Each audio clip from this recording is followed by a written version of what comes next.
Today we are learning basketball with Will Morris, Ben Pfeifer, Chuck of Chucking Darts, and Derek Parker here on the Learning Basketball Podcast with Swish Theory, the official 2026 NBA mock draft. Can't wait to dive in. We're going to bounce around of what we would do if we were in the front office, or if we had the ear of the GM and want to suggest a quick elevator pitch for a guy and why he should go to a certain team. So we broke up the whole draft, 60 picks. We'll see if we make it through at least the first round. We're going to give it a go and stagger the picks, snake draft wise. First pick is Derek, second pick is Ryan, third pick is Ben, fourth pick is Will, fifth pick is Chuck, and we're going to dive right in a minute here as Chuck joins us. But first, how are you guys doing today? We can auto pick for Chuck. It's fine. Yeah, put him on auto. Will, I'm excited to hear a little bit about your process. You're a first-time guest. Everyone else here is a repeat guest, on the Learning Basketball Pod. So we got to start with how you doing today, Will, and tell me a little bit about your process. Just anything you look for when you're looking for an NBA prospect. Yeah, absolutely. First of all, thank you very much for having me. I'm really excited to be on here today. Honestly, I think, just dumbing down my process and, what I'm looking for into one sentence. It's just smart basketball players and big, strong guys that are skilled, right? I mean, that was kind of a rambly sentence, but I think a lot of the times, people will overthink the draft or overthink certain attributes. But to me, it's right. I think, we all watch basketball. I think the most important thing is just being good at basketball. I think that's something that can get lost in the shuffle sometimes. And then especially with scouting, I think something that I particularly look for is having it's a question that, I think learning from some of my past mistakes with scouting, it's, what is this player going to do on an NBA court? I think every prospect, it should be like apparently obvious, like, hey, this guy is going to bring X to an NBA team. This guy does Y at an NBA level. So those are some of the things I look for in a very, I guess, surface level sense. It can be different things for different players, but yeah. Yeah, absolutely. Yeah, I'm sure there's no golden rule for all, but that's exactly what the kind of thing I was asking about in general is just, how do you value good basketball players versus the ceiling and potential that we like to think of? And how do we define that potential based on like realistic skills that we see could translate to a role versus, he has none of the skills. So now technically there's plenty of room to grow when you're starting at zero, and people also call that potential. And I think that's more of, the fool's gold, the fake potential, but that's where it gets interesting. And it's that's where the draft gets fun. But I'm gonna decide that we're gonna dive right in here to the draft, and I'm sure Chuck will be here just in time for the fifth pick. So Ben, you missed the timer. We have a fun timer sound just in case people start talking too long for the pick. It's not gonna go off yet, but just wait for it. There it is. Hey. Hopefully it's not illegal. I wouldn't think so. It's not Apple. Why would that be illegal? Chuck is literally joining the party. Music just in time. Hey, friends. How you guys doing? Thanks so much for your patience. Going, Chuck. What's happening, Chuck? Just in time. We're just starting with the number one pick. Oh, great. Man, I feel so happy. I was so stressed a moment ago, and I feel great now. Hey, that could have gone many ways, but just in time. Thanks for taking the time, Chuck, to join. Thanks, buddy. We're gonna dive right in. So just for a quick summary of rules, we'll do like a minute or two on a guy, like a quick elevator sales pitch on why you like the guy and or for this team, why you made the pick. And, if anyone else has any thoughts that, why it's a terrible idea, the worst fit ever, the worst pick ever, please, that's what we're here for is, some draft debate, some draft thoughts. And I'll put a little timer on for each pick just to make sure we keep it moving of, I don't know, let's say like 2 minutes a pick, or it sounds about right for now. All right. Sounds good to me. So with the number one pick in the 2026 Learning Basketball NBA mock draft, Derek Parker is up with the Washington Wizards. Man, a lot of pressure. Number one. Everyone's got a different number one too. So Derek got screwed over with this one. I really got to stake my case here and give all the points. If it was anything other than like, Ryan, you said we need to be like putting our own opinion into this and like basically like telling a franchise what we would do, I would go a different direction. But I feel like I got to kind of stand on business here I have Darryn Peterson ranked 1. It's also like there's some newsy stuff today. Like it might be a fun like new look for the mock drafts because like the Wizards haven't taken him in a lot of mock drafts because Dybantsa is obviously the consensus pick, and Boozer, a lot of people just think he could be 1 and totally agree there. So I'm going to go Darryn Peterson, switch it up. I like it. Number 1, the off-ball impact. I just think a player with this level of off-ball skill is set to help any NBA team regardless. I think when you look at this Wizards construction, like, could they use a 1A type scorer in Dybantsa? Of course. But also, I think if Darryn Peterson brings that off-ball impact and he spaces the floor for Keyshawn and Trey Johnson, like, what does it do for those guys? And then Alex Sarr, there could be some on-ball synergy down the line. I don't necessarily factor Trae Young into, like, the long term for the Wizards, but like if you need a high usage playmaker to play next to Darryn Peterson for a few years and then kind of slowly work him into on-ball reps, then I'm kind of with it. So again, I'm going to stand on business. I'm going to go with my personal number 1, Darryn Peterson, off the board. Boom. There it is. Any thoughts by the field there? It's because you share his initials. It's fine. You did a great job dressing that up, Derek. But no, I think it's great. I flip-flop frequently on Boozer versus Peterson. So I think excellent choice. I agree. I have no complaints. I can make some up, but No, I love it. I have Kim Boozer number 1 on my big board and would probably lean that way for just about any team. But, I definitely am with that idea that, timer's up. You got time. To It move wasn't on. even me. I got the saxophones got louder from my own. I got walked off the stage right then. But, yeah, I guess I have to move on. But Peterson's a really impressive talent. I got to stick to my own rules. But real quick, Peterson is very, very much worth that number 1 pick conversation. And, I have had Boozer kind of in his own tier this whole process, but I think Peterson's like proved he can be there, and his like combination of that D&3 kind of base with all the midi pull-up game he's flashed over his career and just insane self-creation and athleticism. Like there's just something special there where you could totally see that of like a win now talent with these stars that Washington has and a clear star to kind of build around going forward for them. And since you took Peterson, I got to go Boozer with the 2nd pick for the Utah Jazz.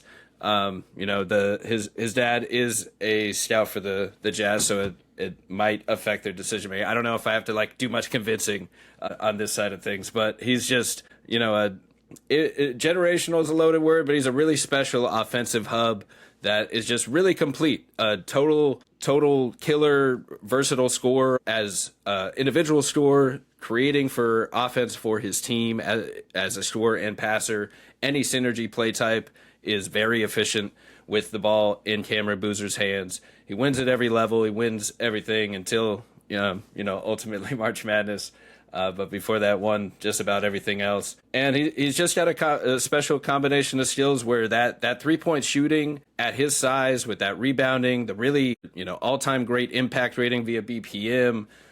He has like a point forward downhill force game to himself where you can kind of really envision just fundamental processing and team first decision making through putting the ball in his hands for an offense consistently to help teams win, and has all really high field metrics with steals and rebounds and assists to turnover, and really stands out as kind of just the safest bet to me in this draft because of that like really high all around floor and then also having this star potential in this group. What do you guys think of that? I don't think you're going to get much disagreement here. Yeah, who's got the low?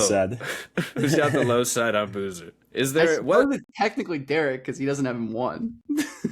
There it is. So I mean, we're tracking well. Yeah, the low side is 2. That's tough. I will say, I'll say this as the Jazz decision maker. What do you do with the rest of the roster now? Do you run this entire thing back, or do you like move on from Walker Kessler? Like, what do you roll out as your 5 next year? I guess. Yeah, it's tough because gotta move on. No, it's tough when like most of the best players are power forwards. It keeps getting me. I do kind of think Jaren is kind of best as a stretch 4. I kind of think Markkanen's kind of best as a stretch 4. I kind of think Boozer's kind of best as a stretch 4. I love Darryn and Cam Boozer together. Yeah, those two together. I mean, that's pretty killer. And maybe you shop Lowry and maybe you shop Kessler, and go from there. You have some interesting other pieces, but I'm going kind of with the best talent available, and I'm really high on Jaren as well. So like I do think that after that deal, that's kind of their like one of their cornerstones of the future. And you can see the 3-point shooting with Will Hardy maybe being unlocked in some creative ways with their big funky lineups that they go to as well. Well, that's what I was going to say. Boozer operating as a hub with that open paint that Hardy likes to keep is just that's a match made in heaven. I've advocated for Peterson going there as the recipient of those hub touches in Utah, but as like the operator with how he can dot guys and pass guys open. I mean, that would be a ton of fun to watch, Boozer in Utah with Will. Absolutely. I mean, just a natural 3-point creator on top of his ability to, knock him down himself. Which brings us to Ben with the 3rd pick in the Memphis Grizzlies. You gave me the easiest pick of the draft. I'm taking AJ Dybantsa, and I think the real interesting thing to me with Dybantsa and the Grizzlies is the potential to really like either unite Sheets and I Test Twitter in a big way by pairing Zach Edey and AJ Dybantsa, or rip them apart forever in a kind of in an inescapable way. But actually, I mean, I think AJ, I have a top 3 in a tier, and I think AJ would be excellent in Memphis. Just this kind of real franchise changing offensive option that I think fewer concerns about his like long-term passing and shooting and like defensive ceilings than some other people do. I feel really good about him being a super impactful. I just think the scoring gives him such a high floor. Like he is such an unbelievable shot maker, creator at that size, while being, I think he'll be good enough on defense. I think he'll, can get back to like some of the shooter he was in high school. Like I can see the playmaking growing with his gravity. It would be fun to pair with Will's guy, Cedric Coward. Others potentially here as well. I think Chuck was a big Cedric Coward guy too. I don't know if you guys were, but I think, I'm taking AJ, and this is the easiest pick I will make today. There it is. No, that's a fun one. I love I hadn't thought of it as sort of like a Gen Z Shaq Kobe thing, with Zach and AJ. But I Brunson and Towns notwithstanding, because Brunson's a really, really unique player. Not that AJ isn't, but like, has there been a really physically gifted big wing duo recently? I feel like I'm failing to think of it. It's just fun to have that in the league. There just aren't a lot of bigs like, there aren't a lot of bigs like Edey or a lot of wings like AJ, to be fair. Right. Yeah. I think that's such a cool duo. No, it really is. I mean, I don't know. Do you guys think it's counterproductive to cut us off from talking every 2 minutes? I don't know. But maybe you can give it a little longer for like the top 10 as if we're going really deep and then shorten it. I like that play better. I'll make it 3 minutes. Dybantsa's a really fun pick though, especially right there. I think we should shorten it. 30 seconds. We need it to go off every 30 seconds. gotta really rapid fire here. Before we move past the top 3, does anybody have like a fit that they don't like for any of the teams or any of the 3 players? Because I feel like I can kind of talk myself into every team for every player to some degree. Is there anyone that someone is like? I think AJ on the Wizards could be kind of weird. Okay. They just have like a weird roster with a lot of wings. And I think Trey could be useful with him, but it's going to be an adjustment. Since he's not like Peterson or Boozer, where he has like experience or like the projectable talent to play, or it's gonna be a second until AJ is like comfortable, not in like a huge primary role. And they traded for Trae Young, and they traded for Anthony Davis, and I don't know if it's gonna be ideal. I mean, I think AJ is good enough to figure it out, and like I generally agree, Derek, that it's like nothing like horribly disqualifying. Like it's not like last year's like Pelicans or something where Derek Queen goes there, and I'm just like, oh, why? Yeah, why? I think AJ on the Wizards, it's interesting, right? I think his fit there, to me, a lot of it depends on whether Anthony Davis is present on that team and is on the court, because if he's there and Sar's there and AJ's there, I think in many ways maybe that's a positive thing for his defensive development. But if he's running out there with Trae Young and Bub Carrington, I think that's probably not super positive for his defensive development, which I think to me is like a huge swing skill on like the level of talent that he's going to be, right? I think we can all agree that he has the tools to be incredible on that end, but he's not all the way there quite yet. And that's not to take away from any of his incredible scoring talent. Like, I think, I have him also in this tier one.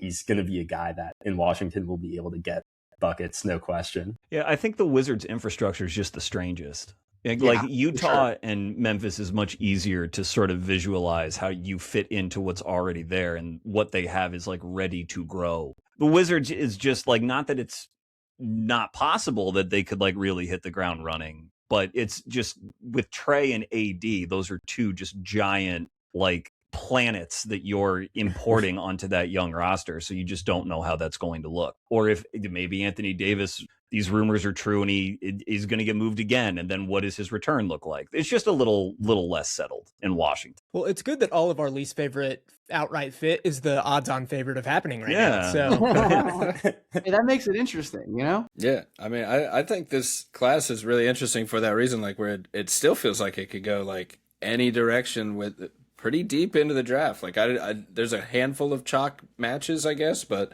and with AJ, I do agree that maybe it seems like the only questionable one, because they do have so much like mix of talent of like Trey, star ball handler. That means AJ's immediately has one guy that's probably considered better on ball right away. So it's the only situation where he would have to immediately start off the ball, and would be interesting because I agree it could be good for his development with all the defenders that are there to kind of work him in slowly and not ask too much, demand too much. Like it's almost more like personalities as much as anything. Like is everyone there cool with this setup going forward, and all those competitive wings fighting for minutes kind of like now pushed back a little bit, like Will Riley and Keontae George and just everybody they have interest in. But, I do think these top 3 or 4 teams are still at the point of looking for that franchise cornerstone talent to really build around the next 5 years or so. And I don't know if any of them have completely sold on any one guy. And I think at the end of the day, the best player available, whoever that is for that team, just has to be the choice. And you kind of build out from there. Post tanking reforms, I am very glad that like everyone basically at the top of this draft is like not a team with like a locked in real like 1A face of the future guy. If you view Edie that way, maybe Memphis, but like again, he has his injury concerns. So like I think it's such a good opportunity to like rebalance league talent in a way that's probably not going to be possible for a little while. So yeah, no doubt.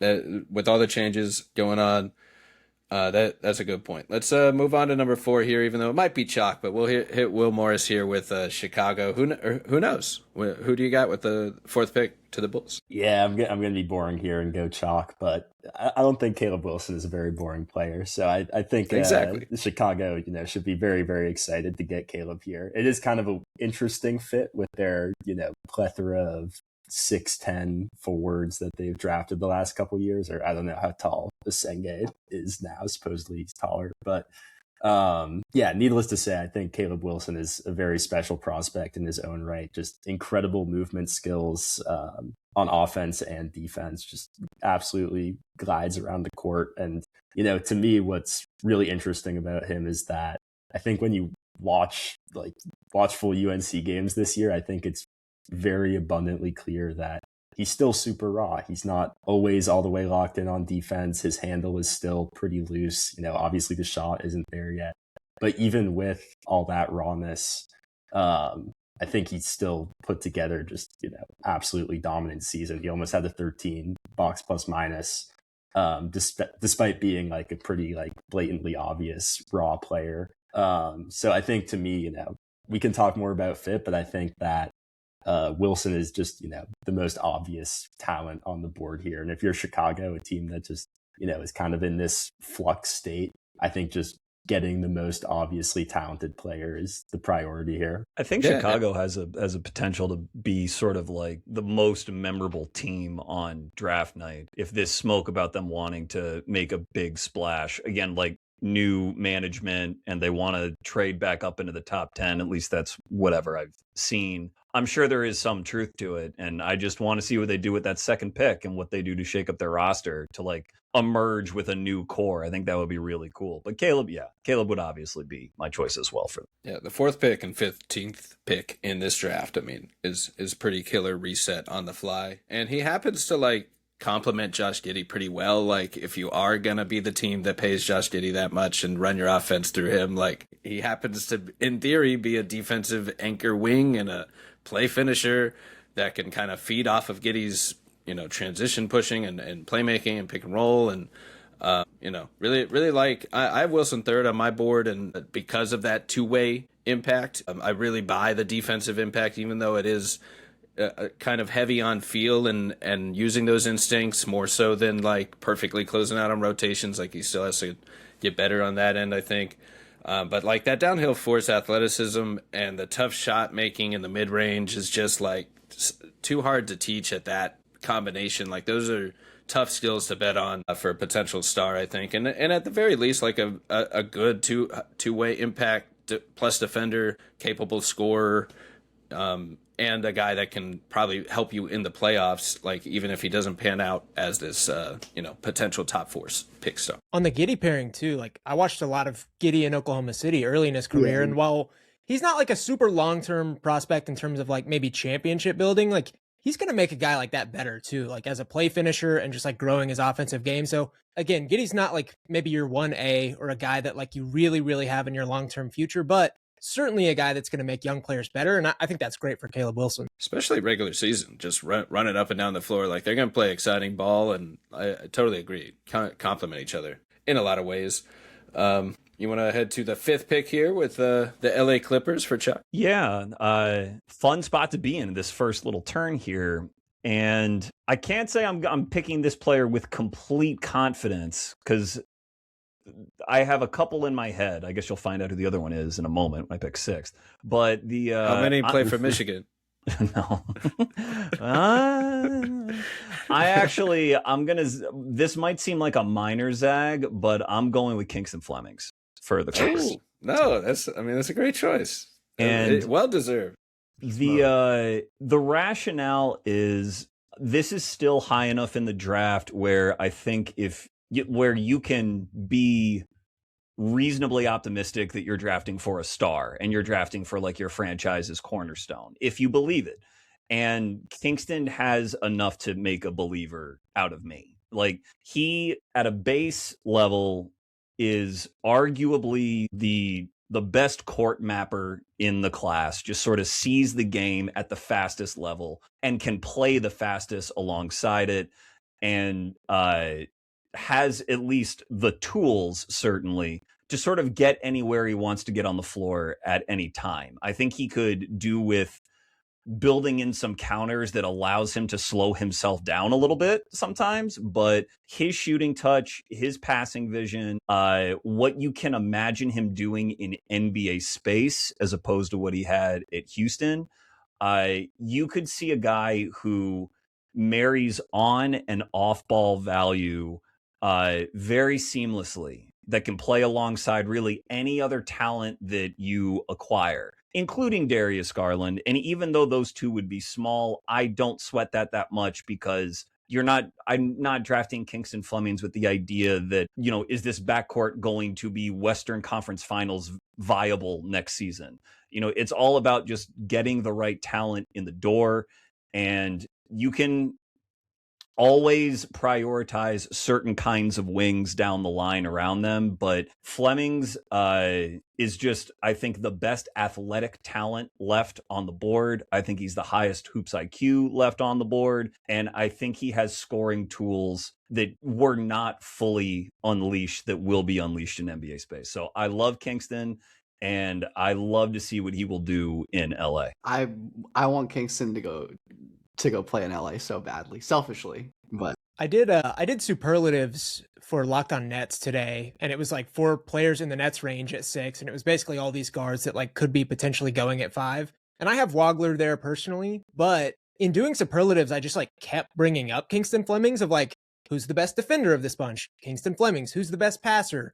I think accounting for roster fit, it's probably Kingston Flemings. Who's the like hardest worker that you've heard of and who has the most athleticism? And it was like, I just kind of kept plugging away. And then like when you bake in the fact that he is supposedly like super hard worker, consummate professional, and like that could iron out the offensive issues, like the finishing, the shooting, it's like I could absolutely talk myself into Kingston Flemings at 5. So yeah, I think it's a good pick. Yeah, I love that fit, or love that pick, really. I mean, he's incredible two-way talent, great defensive instincts, and incredible point guard. The pick and roll maestro. The pull-up three could be lethal if that keeps developing. He's already, got it as a threat that defenses respect. So totally with you. I mean, he's one of the best point guard prospects in a minute here, and I do think the defense and playmaking kind of separate him from some of maybe the scoring guards getting a lot of the hype in this cycle. We're going with snake draft style, so unless there's more Kingston Fleming opinions, we got Brooklyn Nets up with Chuck on the next pick. Yeah, so this actually, this one is Wagler, Derek. This is where I would put Keaton Wagler. And the Nets, again, I'm not really paying attention to who the Nets have on their roster right now. I sort of view Keaton as the foundation. If he can play with Yegor or vice versa, and they can find something great, but I'm not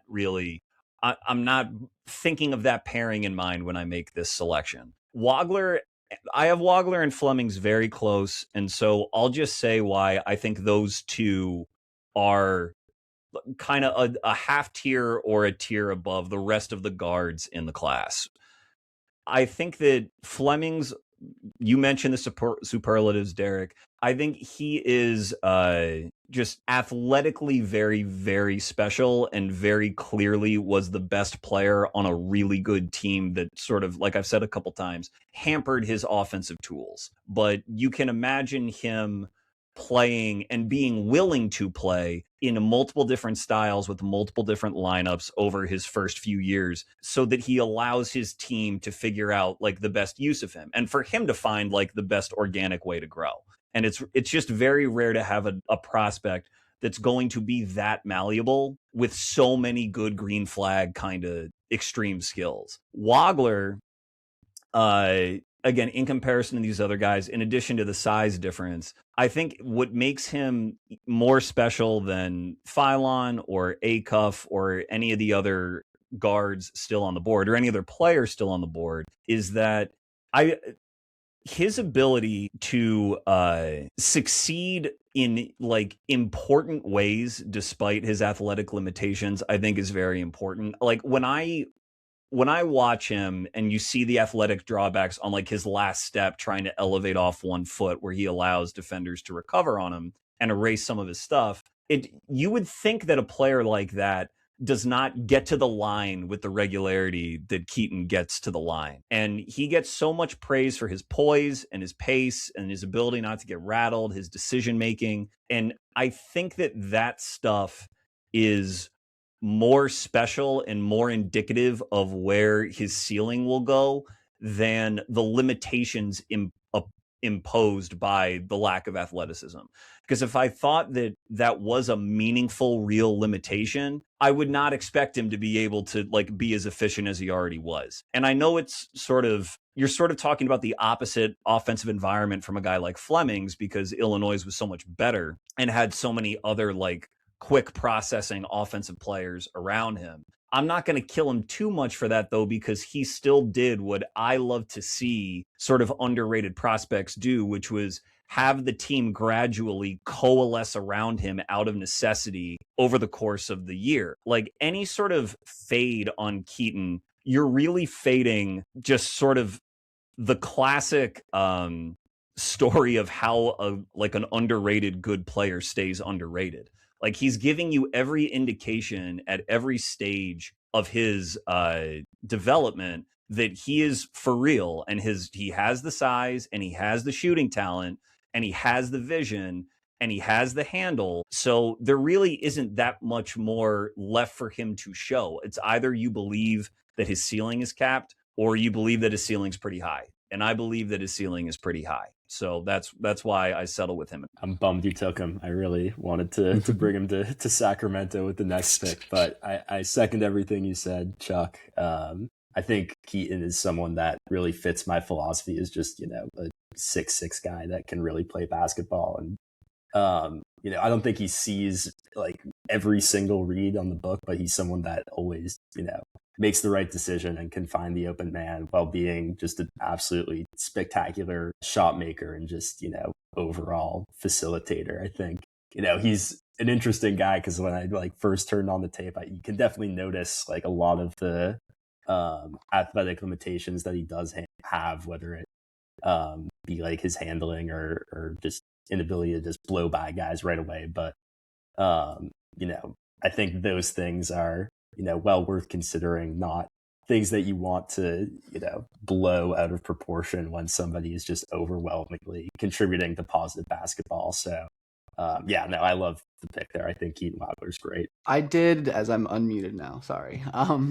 I did his like pass charting today where I just like track a bunch of stats, watch all these guys' passes. Keaton, among all of the players I've done this year and last year, has the lowest passing turnover rate that I've charted. And when I chart for like the decision making stuff, he's at the top of all like the decision making, like the fewest bad decisions. I think that tracks with just like how insanely good. I think it's interesting that like his, in terms of like big time pass, like how many, like he's kind of alluded to, Will, like he's not like the highest level passer in terms of his manipulation or like the crazy vision on the move, but just with like the way that Illinois plays the 5 out, like Yakuchonis had really similar numbers in my tracking, and I think they were pretty different passers. So I think it's like the fact that there's so much just like, all right, I'm gonna dribble and pass it to Ivicic or Merkovic and let them do something. That's like easy buttons built into their offense. Like could even like deflate Wagler's passing. But I mean, I generally am aligned with everyone. I think Wagler's a stud. And I think Chuck is absolutely right, where it's like, it's not a ceiling question. It's like, I think it's with the athleticism, it's more like, yeah, I could imagine some worlds where like it just really is too much for him. But that's not like I think his ceiling is capped. Like if he can continue to figure it out in the way that he has, I think he could be like a star level offensive player for sure. Speaking of Yakuchonis, Giannis available for trade if anyone wants him. Will, looking at you, he'd look good in purple. Yeah, good. Yeah, I don't know if the Kings have the makeup to trade for. To trade oh for man, Giannis. we just had a Giannis trade. Legacy franchise. He wants to go to a historical franchise. Who has more history than Sacramento? Wow, for the 7th pick and Zach LaVine. Wow. Oh man, congrats, Giannis. I really wanted Kingston and Keaton here, so I'm fumbling over myself a little bit, but I think it is Aday Mara for me at 7 here. Okay. I was looking at some of the guards with Acuff, who I think I do actually like more than most people that I've seen on Twitter and probably amongst this group. But I just worry about, Sacramento not necessarily having the infrastructure to, take someone like Acuff on, who just has such severe shortcomings on the defensive end. I think Mara is just, kind of the guy as an anchor big on defense in this class. And that's something that Sacramento, they have Sabonis there, but they just haven't really had that anchor big for their defense. And Sacramento's defense was terrible last year, as was their offense too, quite frankly. But I think just having a guy at the center of their defense that they can build around, and obviously Mara brings more to the table too with his unique passing ability as well. I don't know exactly where you guys are on him, if you're lower, higher, or whatnot, but I think he's somebody that is just going to be such a dominant rim protector. Probably was such a dominant rim protector in college, and I think that's going to translate really well to the next level. And I think he's definitely going to give you a lot on offense, as well as a play finisher and a guy that can just make a lot of really cool passing reads that you don't see a 7-3 guy making. Yeah, really impressive skill, especially passing skill for that size. Like just so much size to work with. So the measurables like kind of make it a pretty safe bet just on size alone. But when you add in like his skill and vision, playmaking chops, and play finishing, a lot to work with. And also had the thought of Wagler before switching over, just that I really like his deceleration and body control ability on offense, where like the athleticism isn't the normal jumping off out of the gym kind of stuff, but I think he has good body control. And I do agree that the bet on Wagler is kind of the bet on like feel and touch, and that combination of his tall point guard skills creating some sort of reliable hand on offense that you might have to flank with some defense, but he is so tall And that, it's not like you're dealing with a small point guard. So I think there's a little bit more to work with. And you saw how it worked, at the college level already, making that deep March Madness run. So, and that felt like a modern type of lineup and system that could work at the next level, surrounded by that tall, lanky front court. So want to throw that in there. But any thoughts on Mara here to the Kings? I was gonna debate, but I was debating between him and one other guy for the Hawks. So I certainly made your decision for you. Yeah, you did make my decision for me, which is fine, and I don't mind. But I obviously view Mara in this range for pretty much all the reasons Will said. Like, he is that special, even if he's not going to be, a 40-minute a night guy in the playoffs necessarily, as very few players that size are. But I trust Mara a lot. I think he's a very, very good player with still a good amount of room to grow despite being so good already. Do you guys care about, let's say, draft value when it comes to Mara? Is there a situation where you think any team should trade back or trade up or anything when it comes to that level of value? Like, is it too high for the Clippers to take him at 5, or at that point is it just, they can take him there? Why trade down if you like him there, kind of thing? Like, is there any hard thoughts on the trade value discussion of it all? Because it is kind of a limited big man class loaded with talented guards where Mara kind of sticks out as a prospect compared to the rest of the board. I just view everyone in this range so closely that I think whoever's trading up outside of the top 4 is just going to be losing. Like, I just don't see the value personally based on how I view the draft. Maybe if you're like, again, so desperate for a center, but I think it's just kind of a suboptimal way to do it. It's like, all right, because again, free agency is not before the draft in this sport. Like, there's still a way to kind of plug holes so you don't have to be so need pilled, I guess. I don't know. I mean, like, I kind of hope it happens just for funsies, but like, I don't think it should. If I was doing it, I probably, unless there's like some, if Caleb Wilson fell to 5, I'd be on the phone, but like. Yeah, I'm with you. It's the sort of thing where it just depends on your intel. If you believe your intel that Mara could be there at 11 and you can execute that trade because Golden State loves somebody, then go ahead, sure, trade down and pick him at 11. But like, you just have to be very confident about it. Right. I don't think that in a vacuum it's only too high if we feel very confident that there are just like flat out better players on the board than Mara. And I'm not really confident about that. The only question I have with Mara that I would put to you all is, like, it seems like the best teams in the league this year, if we're going just like a quick Knicks, Spurs, Thunder, Cavs, like Nuggets, Wolves, Pacers, and Pistons, we'll say, if those were like the best teams in the league this year, it was either centers who can stretch or Rudy Gobert, and then Jalen Duren was just sort of this last 5. And the question is whether you think that Mara, I just want to know if you guys think that Mara can be an all defense player, or if you think he can stretch. And if the answer to both questions is probably not, that's where I think you wonder, like, well, why am I taking him at 7?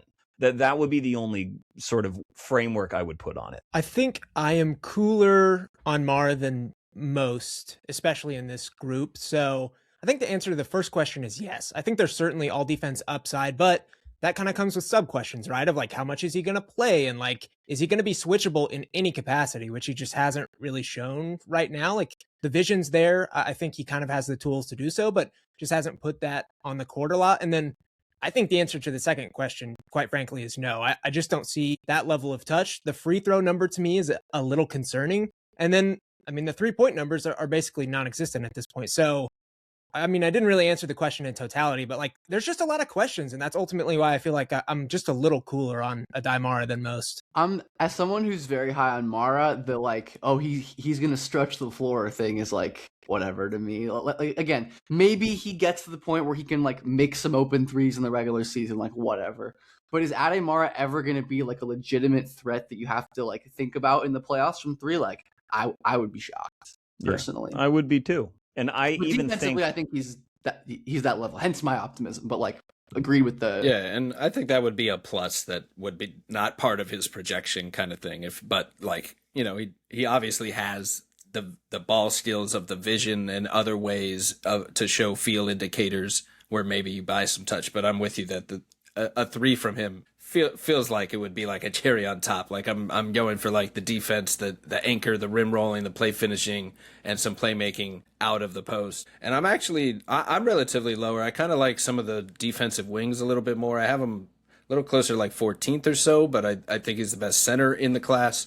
But I also like you guys said, the reason I bring up the value is like you could kind of make the case like 5 to 15 or 5 to 20 are all whatever the phrase is, in the eye of the beholder. Just, you can kind of make the case that your guy that's one team values at 19 is actually the guy you want at 5 or 6.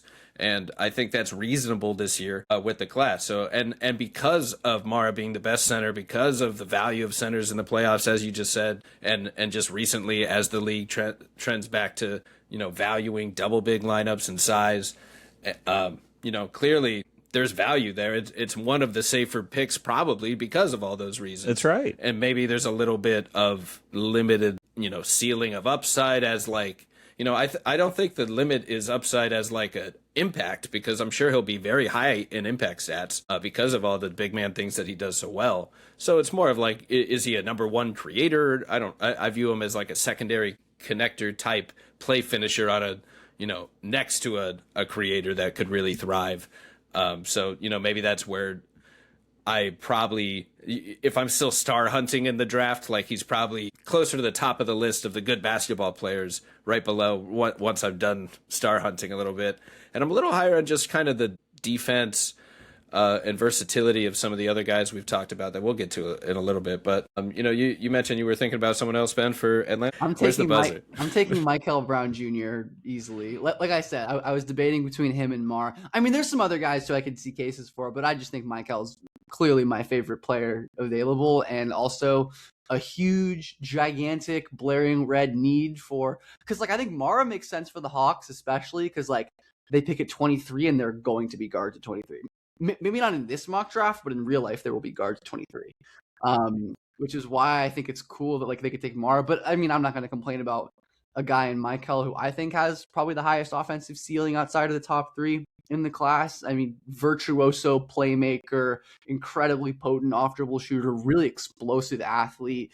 He kind of struggles to slow down, and I think he just kind of, once he's at that top speed, he's kind of just going. And it works for him because he's explosive and athletic and draws a bunch of fouls and is big and has positional size. I think his defensive play improved as the year went on. Obviously, it was a weird year for him with like the back injuries. I don't know exactly what to make of that, but I do know what to make of the film he put on, which I think was phenomenal. And I think much more consistent than people give it credit for. Like his shot making was very inconsistent. It's because he took 15 threes per 100. That's how Louisville plays. Well, obviously, that's how he wants to play, so I think it's a good fit for him. And he can, but shot selection to me in the way where like he's not taking bad shots because he doesn't have the tools to get better shots. Like he just has habits that I think are going to be fixable. So I suppose like the back injury stuff is potentially scary, and I'm not a doctor, but I think Mikel, like, especially for the Hawks, just like so desperately need, like, no shade to CJ and Nickeil Alexander-Walker. I love those guys, but if those are your two like primary perimeter creators in a playoff series, you're not winning, unless you just have like an all-time defense, which the Hawks do not. So I think Mikel, huge kind of player of position of kind of, or, archetype of role of need, whatever you want to say, while being like value-wise my favorite player on the board. So yeah, I would have very much. How do you like? So assuming the back injury is not an ongoing concern, which we all hope it's not an ongoing concern, where do you rate him athletically relative to, like, I don't know, to like De'Aaron Fox or Jamal Murray? I'm just trying to think of like very high all-star caliber guards, unless you think he's like an all-NBA talent. And if he is, I'd like to know why you're that high on him. But like relative to all-star tier guards, where do you think Mikel grades out athletic? I think that like all-NBA level, like all-NBA third team is to me like within the tail end of his outcome range, just because of how valuable I think the combination of his like live dribble passing, pull-up shooting, rim pressure can be. which I think like, maybe he's not like the passer or the shot maker that like a LaMelo is, but it's probably like a more stable 2-point scoring bet. But athletically, I'd say like very good, but like not the top tier. Like I don't think he's Fox level. I'd probably prefer him to Jamal Murray athletically. Like just thinking of those two names, like I think he's probably a better athlete than a guy like Trey, even at his peak. Like maybe not as like the first step, maybe a little worse, but I think overall, and when you talk about like explosiveness, strength, I think he's a really great athlete. And I said, I think like his weakest athletic trait is like his deceleration and some of his like control, which hopefully, just adding more strength, getting, growing into his body can help him get better at that. But I think he's a good enough athlete to where like, he's not Kingston Flemings or like Ebuka Okorie as an athlete relative to this class. But I think besides that, he's probably the best when it comes to like the, rating the athleticism of these like initiator point guard type prospects. So not like the top tier, but I think like very, very good to great, I guess, if you had to like say it like. He'd probably be the best point guard on the Hawks as he walks in, the most natural point guard type of player, right? And you're kind of betting on the real point guards on that team, right? So just kind of a natural fit there with all of their combo guards and play finishers. Maybe could no one's Trae Young, but they have their future guard, and who knows? I mean, combination of 3-point shooting, playmaking, and there's a real talent there. So, are you concerned about his defense at all on that point of the athleticism? Like, do you think that's kind of a swing factor for him, or is it more of putting honestly something not together? Really? I mean, like I was more concerned earlier and before the year, but I do think he impressed me a good bit with what he put on tape this year in terms of like his awareness being above the level of a lot of freshman guards. I think his like engagement and just like his playmaking ramped up in some of those like like the Baylor games, some of the late season ACC games, just can be really disruptive with his like fluidity, length, athleticism. And the strength is obviously going to be a big concern to just be able to hold up physically in the postseason. But like, I think my only like defensive concerns are mainly tied to just like his level of offensive usage and how high that gets, and then how good his defense can get. Like I don't see him as like a hugely positive defender, but I think he'll be good. I think he'll be solid to good, which for his role, like I think is more than enough for me. The fit with Atlanta is also just really nice in general. Like I'm not the resident Mikel Brown Jr. guy, but Atlanta very specifically is one that I like as a landing spot, just in terms of like ironing out those things you talked about, Ben, of like the habits more so than stuff you just can't do. Like I like the Hawks to do that with Quinn Snyder and some of the insulation that they have there. Yeah, so a great spot for opportunity there with how good of a team they already are, and kind of the lineup flexibility they already have in place for a creator to bet on a creator like Mikel. That brings me up with the Dallas Mavericks. So I'm surprised to everyone. I'm going Ebuka Okorie here with the Dallas Mavericks here with the 9th pick. If you're new to the podcast, I'm high on Ebuka Okorie because he's a very good guard prospect, in my opinion. He's let's see, one of the most reliable advantage creators in the draft. His quick first step burst is kind of the outlier trait that stands out, but his decision-making feel is right there with that. Gets to the rim at will, record high turnover suppression among high volume creators, that put up similar stats to him as like a scorer and passer, and shows good feel with insane assist to turnover rates, steal percentage, and an athletic 6'2" guard, gets up for dunks, jumps passing lanes for steals.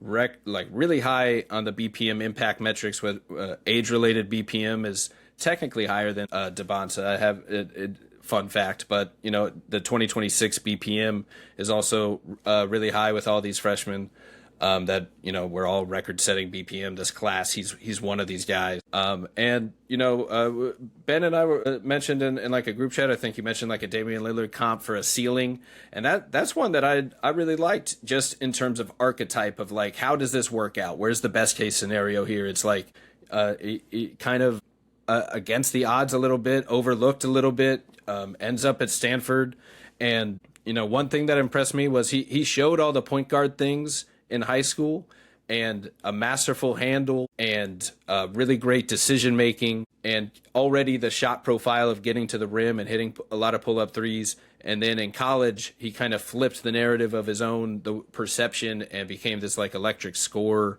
and the best player on his team all of a sudden after a few years of kind of being the point guard and third or fourth option, and showed off what he could do, led the ACC in scoring, 20-something points a game, just really betting on the self-creation talent, and a couple of his indicators that could blow up into high volume of, efficient shots, efficient three-point shooter, and really just kind of puts it all together to, I think he's one of like the most trustworthy self-creators, advantage creators in the class, where you can just bet on that first step speed, beating any defender, and him being able to kind of execute against a whole whatever defense is thrown at him as he learns and builds out those reps. And then with Cooper Flagg, I mean, you're getting, if Kyrie's on the team, kind of a cool prospect or a player to learn from, but with some similar skills there. But otherwise, you got Cooper Flagg there as like a killer play finisher combo with Ebuka, where they could really help each other's game. I think they could both be plus defenders and complement each other in a couple different ways, with Ebuka initiating the offense and Flagg maybe being allowed to be a little more secondary after running point most of the freshman season. He's probably being mocked a little closer to the 20s, but I've seen Ibuka's stock rising lately. What do you guys think? I love Ebuka. I don't want you to feel like you're on an island, Thanks. Ryan. We've talked about him on your show before, but I put him at 9 in a what I would do mock, and people killed me for it. So I endorse, obviously. Yeah. I think he's more like Maxey than Lillard to me. I think like I like Lillard's that one a kind of lot. different level I like of, that one a lot too. shot maker off the dribble, and probably a better passer too. But like Okorie, I think, is just like the clear as day example in this class of a guard who's inexplicably going to go in the 20s when it seems so obvious that like he should be. It's like pretty much like I feel like there's always so much disagreement in our circles, but like I'm trying to think of like smart people who I trust who I'm like they're like really low in Okorie. Yeah, I mean, when I saw him in high school, my comp was closer. Legit.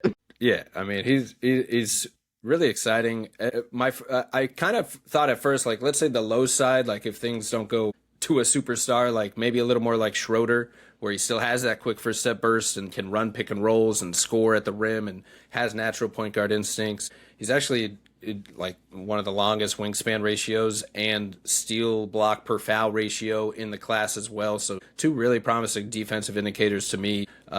Those indicators with some of the feel also made me think of some Rondo too. So, just to throw some names out that even I feel like there's a few different paths for him to find success at the NBA level. And then if you put all of these skills together, there's really special talent. And I definitely agree on, Maxi Comp is another one where it's more about just the archetype or the role that we're trying to envision at the next level. Like a lot of shots at the rim and at the three. And when he has that shot going, there's not much anyone's going to do to stop either of those things. And, really, really impressive turnover suppression. You can't underrate that enough. Like he's record high above everyone that in at least turnover percent. But Okorie is a special guard. I mostly have him in this top tier among the guards and in this top 10 group because of his two-way impact on top of all this skill set. I think the defense and the feel and the shot and the handle and masterful game just puts it all together with the rest of the top guards that are being mentioned, because I'm worried about the defense not holding up for a couple of these guards. But unless you had more thoughts, Derek's up with Milwaukee. But you were saying? Just very quickly, I don't know how long my list is of players who I think could be the best player in this class, but Okorie's on that list. Now, that might only be like a 4% chance, but he is on the list. He is the hardest guard to stay in front of, in my opinion, and he has the best handles. Handles really, really, really matter. So and he's young. So if those scoring chops really accelerate and with NBA space and everything, then this is a guy who 9 is too low. But we'll see. This is what happens. You have a guard heavy class. Someone's going to get, just like Ben said, someone's going to get overlooked and someone's going to get dropped. And obviously it's going to be the one who had the least amount of hype, him and Wagler coming into the year. And, if they are 2 of the 3 or 4 best guards in the class, what a cool thing. The 2 3-stars accomplished all of that. If you subscribe to the fact that he's like a starting lead guard or has the star potential, which I don't think is the wrong idea at all, how does everybody see him fitting with like another star? And I feel like Cooper Flag is cheating because he's like the highest feel, most connective star we've seen in a long time. So like that's kind of my small hang up with Okorie is like individually and singularly love what he does, but like pairing it with other archetypes is a little hard for me because he's not just like an incredible shooter. He's a good shooter. He's not like incredibly connective. He gets some tunnel vision. Like, how do you see it working outside of simply like bringing gravity via his scoring, I guess? Yeah, I mean, he's kind of considered like one of those 1A type guards, I guess, in between, where maybe more of a score first combo guard.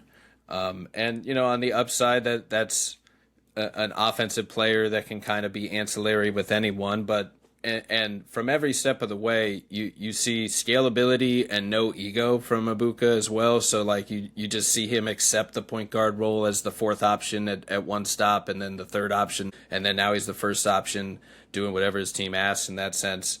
So I do think he's like mentally willing to scale and change what he needs to do for the team. But you know, there could be some questionable fits. I think it depends on the star, and Cooper Flag. Both of these guys kind of happen to be kind of connective in the way I look at them. So maybe they're a little more adjustable to find that, you know, symbiotic relationship themselves rather than you know, some of the other systems. But it definitely takes a team investing and kind of giving him the right opportunity to have the ball in his hands.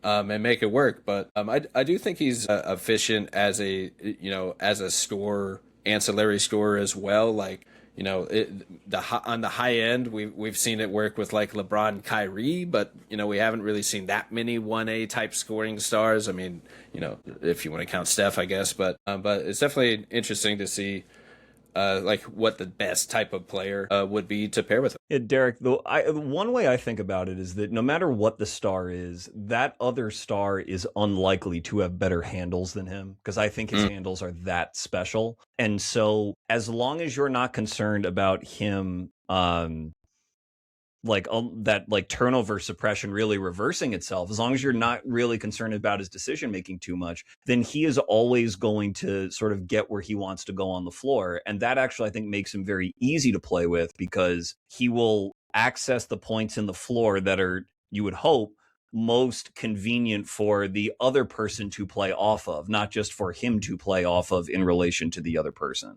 So, but I mean, that's all like very abstract and sketchy, but like, it's why I don't worry about that question as much. Gotcha. Yeah, Yeah, that makes total sense. And I think he was, you know, to your point, like he was probably asked or felt the need to be score first this whole season at Stanford as like clearly their best talent, and maybe a little more willing to, you know, share the rock or adjust his role. Because I don't really view him as like a ball stopper in the sense of like, if the ball finds him, he might go score first, but he's not going to turn it over, and he'll make a good decision while doing it, generally speaking. Is where I end up. So I do think he's relatively scalable in that sense, but there's definitely concerns that like it's not the most traditional archetype, and that's kind of what makes him a really intriguing talent too. Is all these different skills. You know, but you're up here, Derek, with back-to-back picks. We got the Bucks and the Warriors with the 10th and 11th. Should I start throwing the buzzer on? We're an hour in, 10 picks in. Yeah. I think it's time. This is perfect for me because I can just funnel players that I want to go to Oklahoma City. We'll start with Milwaukee. We're going to take it from the sheets, Ebuka Okorie to the streets, Darius Acuff Jr. I got to stop the slide here. I mean, if you're Milwaukee, like, how do you not bank on Darius Acuff if he falls all the way to number 10? I wouldn't anticipate this on draft night. And again, I'm not like the resident Darius Acuff guy, but I like basically any fit that can kind of bring Darius Acuff in as the initial building block, because obviously, like Will said earlier, there's some real like deficiencies here. Like there's some stuff that needs to be worked through on the defensive end. If he's like the first piece, I think it's a lot easier to insulate that and like add an elite rim protector and like big two-way wings and like try to, you know, reverse engineer, I guess, really what the Knicks are doing right now. So again, if you're Milwaukee in this position, just grab who you think is the best talent. I would imagine he's that for me at this stage. Like we've drafted a lot of the highest field players in the class. I think he also goes a little bit underrated as a winner.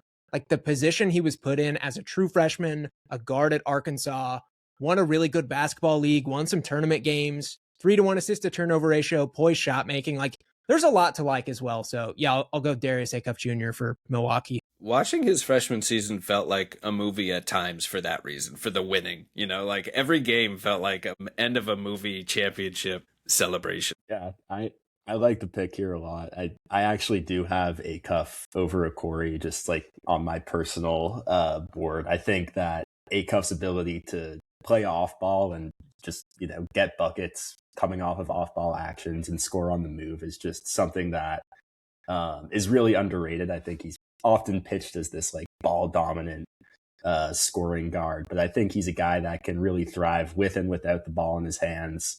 We know he can shoot, we know he can score, make plays for his teammates, blend some of those floaters and pull-ups into lobs and things like that. I think he's someone that's just going to be super potent offensively. It's just a question of, whether you have the defensive infrastructure around him, because I think as someone that's generally on the higher side on Acuff, I think amongst this group, I will fully acknowledge that the defense is just not it's just not there right now. It's the engagement level is definitely a concern. Ben hitting the pick so much he just walked away. He had to walk it off. He rates really high on a lot of the metrics for offense, whether it's shooting or scoring or passing this season compared to all these peers. To the same vein of the Ebuka question, I guess, like, do you see any concerns with him, like playing with certain types of players? Like, do you think his style of play? It's always on me, damn it, hot potato. I think his style of play is just relatively. Any questions about his style of play with other stars, like sharing the rock, or you just address some of his off-ball play, but maybe sharing the spotlight as one of the primary options. And do you think he slows the game down at all, the way he plays, or bully ball and all that? But or do you just think it's as you were kind of saying, an ancillary piece on any offense? I think he's a little more specific than maybe like an Okorie, at least gravitationally. Like, can't get to his spots as easy, obviously. Like, he has to work a little more to get there, but I also think like he is a very gravitational scorer, and that just kind of leads itself to, having some synergy with other players. I'll also say that I think he really won me over as a shooter this year. I know there were questions from like the high school numbers and things like that. Like, I think he's a legit shooter. Like Will talked about, there's a lot of off-ball stuff mixed in there. So no, I don't have a lot of like major issues, I guess. Yeah, there it is. You're up with the 11th pick. I will make this one fast because I like it. Hannes Steinbach for Golden State. I think that a lot of the times we're trying to like thread the needle for Golden State of like, do we get a win now player, keep this Steph Curry era going, or do we get like a high upside player? Do we not take it into account at all? I really feel like he's a little bit of the best of both worlds, for me at least, in terms of like, I think he offers role player traits day one, rebounding, big body. Ben talks about it a lot. Like, the steals and blocks numbers are pretty good for a player that is considered like not an elite defender. Like play a finishing, timeline obviously. kind of approach, you'd say? Yeah, 100%. And then the upside obviously being like not the worst floor spacer. Like there's a little more stuff there. There's a little more stuff there from the 3-point line than like you'd anticipate. I think the ball handling stands to improve. He's a monster in transition. So yeah, 2 timelines. Sign me up. There it is. A little early for me. I'm a little surprised. This might be one of the more surprising picks of the draft, but I like the fit in terms of like the win now player, the utility big man of the draft that you can kind of plug and play and see him just kind of beef up their front court a little bit. That always seems to be looking for a Looney replacement or another center to play next to Draymond. He's got me stumped, man. Hannes. I kind of agree. I love him, but I go back and forth. I'm grateful that he is in this class because I don't know many players I've scouted like him. Like the rebounding is going to be so useful. Like the rebounding on its own basically makes him like quote unquote bust proof in my opinion. I think he's that good and his touch is soft enough on putbacks that like he'll carve out some kind of role regardless. What I said on my show this week about him was that like I normally am very anti, pluck a young player and just stick him in the corner. I just think, obviously that inhibits development. But for Hannes, I'm like, that actually might be a good idea because you want him to stretch as part of his like that he has signs of it or whatever, but you want to actualize that if you can. And if there's ever any person who closes out on him too hard or they lose track of him, like you want him stampeding baseline towards the hoop, because when he does that, it is like, wow. So like his handle's really good. Yeah, like when he's going, man, when he grabs and goes, you're just like, is this one of like the 6 or 7 best athletes in the class? Like it's unreal. But like in the half court, when things slow down and he gets in the short roll and he goes to his floaters, I'm just frustrated constantly, to say nothing of what he is as a defensive like five. Mid to below average field player, which is just so tough for a player of this archetype. Like his decision making, like you alluded to, like it scares me a little bit, and I think he clearly lacks like high end vision. He's not like a dumb player by any means, but like I think, I echo a lot of what what you said. I will be high on him, and like I think about like if he was in last year's class and he did this, I'm like, man, I'd have him irresponsibly high, or like what feels like irresponsibly high. But yeah, like, I don't know. I didn't scout like Naz Reid. I don't know if Naz was thought of as like a low field player either. I don't know if Hannes is headed for some sort of weirdo super bench. He certainly was. Yeah, like maybe Hannes is signing $25-30 million a year contracts as like a super productive, valuable sixth man. I don't know. But that's why he's mysterious to me. He's hard to compare to, I think. I think the thing he does have working in his favor, and you guys touched on this, is that rebounding is a legitimate skill that will keep him on the floor, I think, early in his career and allow him to, eventually develop his feel a little bit in some of those things. Not saying I'm the biggest fan of him in the world, but I do think, again, just like having that bankable NBA skill. I think he is a very special rebounder, which, I think is a trait that often goes underrated. So I think the pitch for him in my book is that that will keep him on the floor early in his career and allow a team to continuously invest in him, whether it's, his second contract where that happens, or his first contract or his first NBA team rather, where he's kind of like an really all-pro tight actualizes that end, potential, but actually good. Like you just throw it up to him, and he's probably gonna catch it.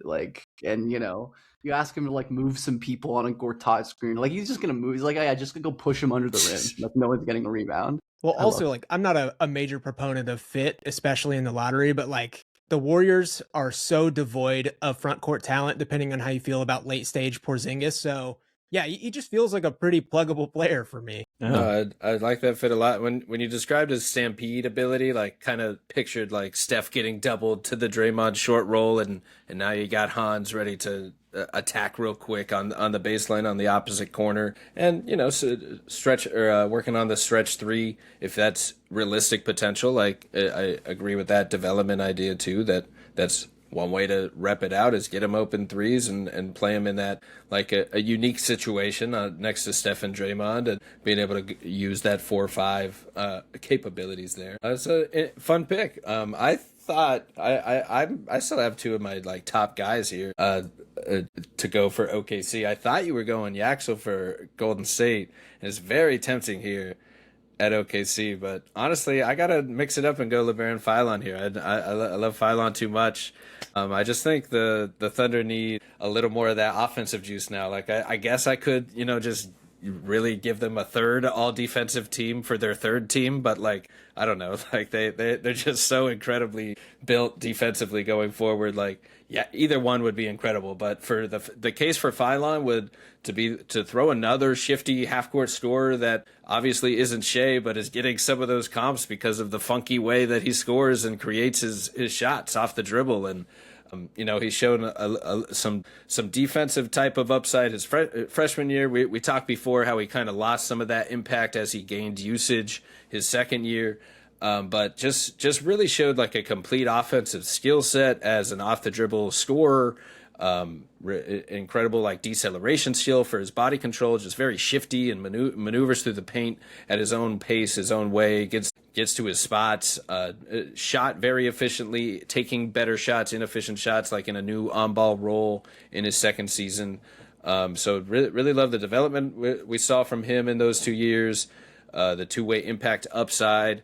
I think in a system like the Thunder where, he'd probably be the worst defender on the floor, flanked with incredible defense, like he'd be able to use more of his field to get more out of those steals, type of things that he does. And just like a walking hustle play, makes good plays like every time you look up. Just fits right in with that Thunder two-way team first type of winning player, it seems like, with the type of guys they go for. So I'll go Philon here as something of a immediate scoring punch, shooting punch, and just another versatile guard to throw in the mix. And they have a lot of contracts coming up. Maybe he replaces one of those guys going forward. Derek, what are your thoughts on that as the resident Thunder correspondent? Well, I can't keep drafting Bennett Stirtz at 17 and then poo-poo Philon at 12. So yeah, I think it's fine.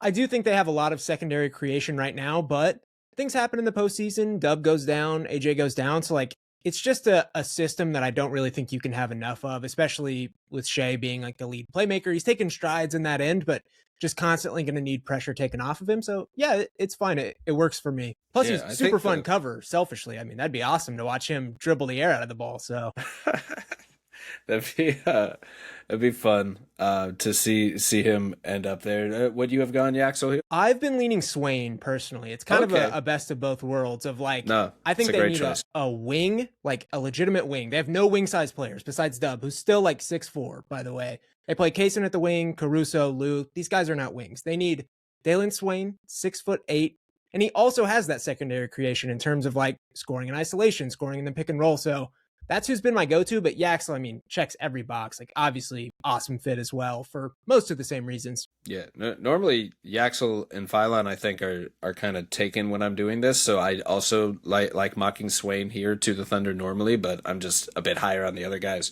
But I like all of them there. It's hard to go wrong, but they do have to make a decision here, I suppose.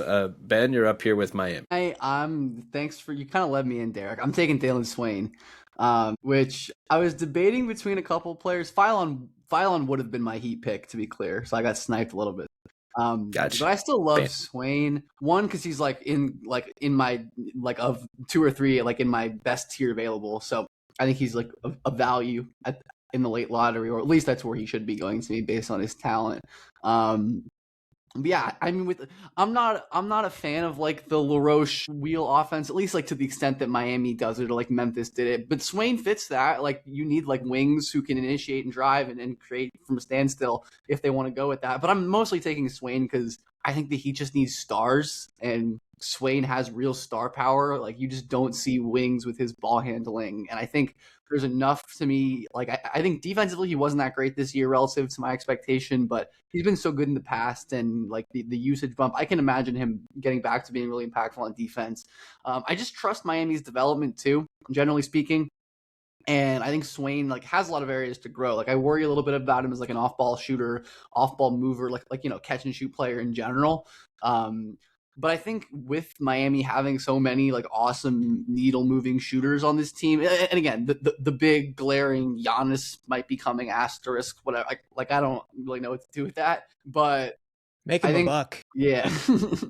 but I think regardless, Swain has the combination of being a good fit, but mostly just the level of talent to me that is worth taking here. But there were two or three other guys who I was pretty heavily considering as well that I think would be good here. So yeah, I love Swain. I think that like you talked about, Ben, there is those avenues to star upside just with his athleticism and his ball handling. And I think the ability to just change directions while going downhill is something that I value a lot in downhill creators. I think just having that extra dimension and having that extra shift is something that's super important, and Swain definitely has that. And in addition, just speaking to his upside, he's someone that really just got better every single year that he's been in college. I remember watching him his freshman year at Xavier and thinking oh yeah, this guy's got some shift and some funk to him. I wonder how this will all really materialize, and then it That's like such a boost to his profile for me. Like he's been on radars for so long. Like he's always had this, you know? Yeah, I think to me it was always like, oh, he's an unbelievable, mover on defense. He's someone that can really cover ground on that end, and he's got this like weird shift on offense. I don't know how it's all gonna work out, and then it kind of flipped the other way this year, where it was like, yeah, he has his rough moments on defense maybe, but he's this superstar creator that can get downhill and get to the rim whenever he wants. So yeah, I think his upside is immense, and like there's sort of those mid-tier outcomes. Obviously the shot isn't something that worries me a little bit. I think, obviously his touch has been amazing on free throws, and in those like good mid-range pull-up. Yeah, the mid-range like off-balance jumpers, there's definitely a lot of intrigue there, but I do worry about his ability to shoot off the catch. It's not something that he's particularly comfortable doing. I think he's kind of better off the dribble from three than he is. There's the buzzer, but off the catch. But needless to say, I think there's a middle ground outcome where he's just this ancillary wing that can really get to the rim and lock in on defense. Yeah. And isn't it your turn, Will? Don't worry about that buzzer. You just keep going, baby. You just ride it out right into the Charlotte. You got the Charlotte. Yeah, we got to restart the buzzer. No, that's a great shot. That was going to be my pick for Charlotte too. So I'm back to the drawing board a little bit here. I'll pause real quick just to check. Sorry to cut you off. I know Derek mentioned he might have to get off at around 10 his time. Is that like 20 minutes your time? Yeah, like 20, let's call it 30 minutes. All right, so we'll put the timer back on for now, and we'll to at least get through the first round here, and we could probably just aim for the first round since we're at like the 14th. It's not a hard out here. either. It was tentative. So if we're like near first round, yeah, we can send it. All right, sweet. Just let me know. But pick it right back up where you were, Will. Yeah, so I was gonna go Swain here, but I'm just gonna go with the next highest guy on my board, who's Yaxel Lendeborg. I think that he's a guy that just again has gotten better every year that he's been in college. Definitely has that sort of unorthodox journey, but I think a lot of people talk about him as this like guy that's super old and things like that. But the reality is he probably, just based on his profile and the film that he showed last season, should have been a first round pick last year too. So to me, it doesn't bother me as much. I think he's somebody that, is just a big, strong dude that does a lot of things well on the basketball court. And looking at Charlotte, I think Bennett Stirtz was another guy I considered here, but they just have a lot of different guards. It seems like they're going to extend Kobe White too. So I'd be curious about how an older guard fits sort of into that rotation. So for me, I think Yaxel being, this big guy that can attack closeouts off of all the gravity that Charlotte already has with Khan and LaMelo. I think he just slots in really well there. Yeah, it might be the steal of the draft, honestly, but at least based on my big board, that's a fun fit right there. Like Yaxel's defensive versatility and play finishing off of like these exciting up and down guards, and you can see LaMelo Knipple relocating around his handoff, similar to how they use Kalkbrenner, and he kind of brings a mix somewhere in between Diabate and Kalkbrenner in the skill set where they can all kind of maybe complement each other a little bit.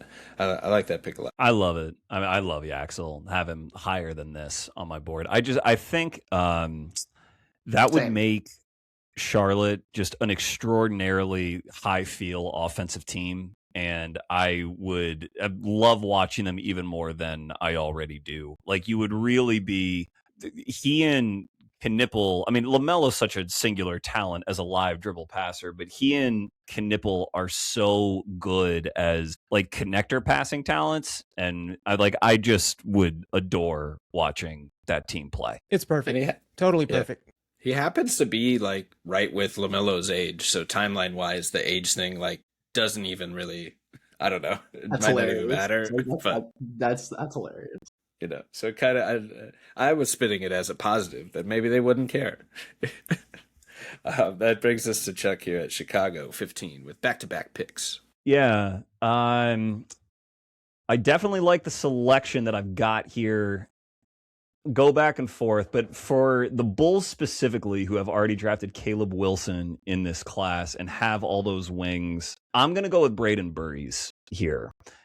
And again, not entirely confident in it because we're in the area of the draft. You can make a lot of cases for a lot of players. But what I really like about Burries is that he has a base to me of handle and rim pressure and just athletic talent and approach that I think is going to keep him like very well paid and well employed in the NBA for a long time. And I don't know what to make of a quote unquote star upside for him because I don't see sort of a lead guard in him. I view him as sort of like a splice in types between someone like Deuce McBride and someone like Josh Hart, just like very, very tough-minded, rugged, physical guards who can play in bench lineups or alongside other star talent, but is a better shooter at a younger age than Hart was and is bigger than McBride. And it's like those sorts of things are always dangerous because it's not just that you're getting the best of each kind of a player. I just see shades of both, and those guys tend to play in very important games. On Chicago specifically, I don't know. That core is I think going he's a good fit with Giddey. It could be. I'm not the biggest Giddey fan, but I think for what it's worth, even if you look at Buzelis, Wilson, Noah, if you're a Noah guy, like you just need some blue chip shooting there, like somewhere. And I think Burries is the best marriage of physical talent and blue chip shooting left in the draft. So I feel comfortable taking him here. I think physical talent and blue chip shooting is a great way to also touch on the fact that he is like postseason ready in terms of like what we just saw. Like we just saw strength-based guards succeed. We just saw shooters that can space the floor well and make quick decisions succeed. So I don't see him here at 15, but if Chicago were to get him here at 15, it's like absolute home run, right? In terms of like, this is your second guy and you added Caleb Wilson. Like that would be unbelievable. Yeah. Does anyone remember what the P stands for in SLAP? Like their whole thing. Physicality. Physicality. Yeah. Okay, so it does work. When I heard that, I was like, just call it pals. That's so much more wholesome. But anyway. No, because you got to slap the floor. Well, but with your pals.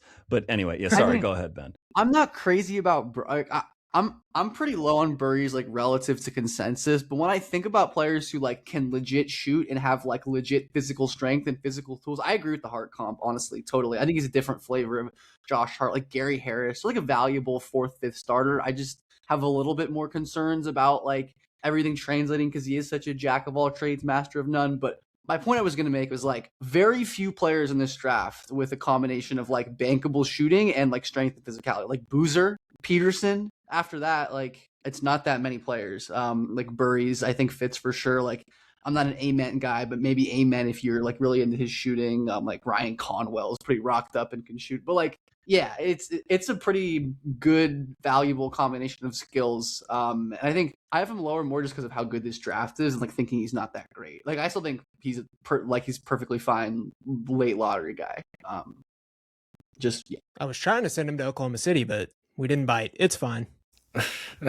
Maybe next time. He is, I mean, that would have been a nice fit. He definitely seems like one of the most complete prospects with the all-around skill set that can, help a team compete right away, and maybe one of the sum of its parts prospects as well. And definitely agree, great value there as the second lottery type pick there. Chuck, you're on a back-to-back here with the 16th pick. Yeah, and there's a couple guys floating in my head for the Grizz, but this is really fun that I got to pick after Memphis and Chicago picked in the top 4. With AJ Dybantsa in tow, I'm taking Morez Johnson Jr. for the Grizz. And you get feisty in Memphis. Can you imagine? I hope Memphis will permit it. Yeah, I mean, look, Morez, as including being like ready to play day one at shorter minutes, because his dribble pass shoot resume is pretty light at the moment, though 78% free throw shooter. His 3-point volume went up at the end of the year. He is one of the best physical talents in the class. He carries 250 pounds very, very well. And he just wins and will do everything and bust his ass in any defensive role. I don't think that he is quite sort of like the most graceful perimeter defender. Like, I watched them play Purdue in one of their games and actually thought Purdue, I don't want to say exposed him, but their guard shook him like on multiple occasions. His Kaufman footwork is pretty bad. Yeah. So like I don't see him as some sort of like lock future kind of all defense switch piece, but I find him very alluring as a very young player with a lot of success and a lot of physical talent who is very coachable. So that alone to me means that he's like a clear NBA player who's going to stick around. And in Memphis, it's just sort of the right kind of athleticism, in my opinion, between Dybantsa and Edey. Not that he would be starting alongside those guys right away, but you want as much athletic compensation as you can find up and down the roster. And they have Ty Jerome as well, like, benefits from Morez too. And they got so many guards in tow already that, like, yes, Stirtz was tempting or Christian Anderson was tempting, but they've got a bunch of them. And I just went with what I thought was the most athletically exceptional, unless you have faith in Jayden's knee or whatever. So I went with Morez for this one. Hey, if his footwork, wasn't good though, how would he show off the recovery tools? Best in class. Come on. That's so true. Morez is legit. That's a killer pick, and I agree that the front court is kind of the biggest need for this Memphis team between just all the different. Not that they have like a clear guard, but they just have so many flyers that I'm sure they kind of want to test the waters a little bit to see what balance they can find there. So that brings us to Will here, Oklahoma City, 17th pick. Yeah, I love the Morez pick. I was gonna take him, and just everyone was going to think I'm a Michigan fan by drafting all three in this thing. But I'm gonna go with Cameron Carr instead for the Thunder here. I think, as someone that's just a super athletic wing, he had 44 dunks this season, which is just absolutely exceptional for a guy that is tasked with creating as much as he was, along with being a guy that just is super long. And I think a lot of it is theoretical. I don't think he always puts those tools to perfect use, but I think, the idea is that in a scaled down role, and I didn't want to give him some credit. I think he showed flashes of putting those tools to use on the defensive end this year. But just as like a really long guy that can shoot the ball, create a little bit off the dribble, very athletic. I think he slots in well with the Thunder here, who, obviously have a lot of talented players. I, again, thought about Bennett, Stirtz here too, but they do have a lot of guards in tow, especially with Philon there now in this draft. So, I think as a potential two-way piece, if he fully buys in on the defensive end and puts those tools to perfect use, I think he's somebody that can really excel. I think that experience he had also at Baylor this year, just even if they weren't the best team in college basketball or anything, being like a true, number one alpha scoring option on that team is something that, shouldn't be discounted. I think having that experience is something that developmentally works in his favor. I think a lot of the best role players oftentimes are in that sort of mold at the college level. So, I like Cam Carr a lot here, and I'm not overabundantly high on him. I don't think he's like a top 10 guy in this class or something, but I think at this point, this is good value for him. Yeah, one of the higher impact players in the class, can score and shoot and defend some, and can't have enough two-way players in Oklahoma City there. Ben with the Hornets here? I'm going to take Jayden Quaintance, who I was considering at 8 and at 13. I'm glad that I get him in this spot where I literally feel no remorse about the injury stuff. Because, like, he's like a clear top 10 plus talent to me. But, like, I think it's like he's a very simple evaluation. Like, I don't think anyone really disagrees with, like, what he is good at and, like, what his issues can and will be, like, on and off the court. It's so I'd the Hornets coming away with Yaxel and Jayden Quaintance is so crazy. I do that pairing for the Thunder a lot in my mock drafts, which is really mean. But I think this would probably be better for like the league health. Because I mean, Quaintance, and again, Yaxel, Dybantsa, Dybantsa and Kalkbrenner like both have their utility, but I see them as more of like not your like true anchored big, and Quaintance could truly be that. Like his unbelievable defensive ceiling, like the shot blocking, the rim protection, the like multiple pick and roll. He's technically very raw, right? He's not a good pick and roll defender at all at this point, which worries me a little bit for like playing full-time center despite his tools. And like there's a ton of stuff to iron out, but ultimately at 18, like this is the kind of talent that can like totally transform the way you build a defense with like a ton of, I don't know about a ton, a good amount of offensive upside with some of the flashes as a driver, like him putting Zuby Ejiofor in the rim over and over in like his one good game this year only makes it like all the more confusing because the other games he played and he was not good, and I don't know, but I think Quaintance is so good, and getting him 18 is awesome to me, and I think this would be a good fit for him too. Like LaMelo, Con, Yaxel now spoon feeding him easy shots, and also not any pressure to play him right away. Like exactly. he can take time there, of course. Yeah, they don't like again. You could, especially in the regular season, like Moose and Kalkbrenner are like perfectly fine players. Like when you can do a playoff series, you probably have some questions about those guys, but like. It's fine. Like just give Quaintance time. They're definitely a team which like I always give them to the Thunder because like they're the team to me that can just like redshirt him basically, and get away with it more than anyone else. But the Hornets honestly kind of can as well in a way, especially if like I doubt Yaxel falls that far in real life. I don't know. Maybe he does, but. Yeah, and I mean to your point, like ending up in Charlotte kind of minimizes some of the concerns for like what his offensive role clearly is, because you just have all these creators that can set him up as a play finisher, and the defensive talent is just through the roof anytime he is available to play and healthy. He's a fun talent for sure. Interested to see where he ends up. If he you don't think he'd fall to like Denver or anything like that? That's probably way too far, right? I mean, 20, if his 26. medical, if he falls that far, I'm probably less interested because I think that means his medicals are horrible. Right. Yeah, it's what it would have to be. I would think. Yeah. I was thinking next to Jokic could be fun. Yeah, I mean, like if it gets to that point, it's probably for a reason. Yeah. Well, with the Toronto Raptors at the 19th pick, I'm going with Christian Anderson here, a fun little three-point shooter, fast-moving guard, can play make, really impressive prospect between like the three-point shooting, natural point guard, took over the reins a little bit for JT Toppin when the injury hit, and showed he could kind of scale up between off-ball shooter to on-ball creator.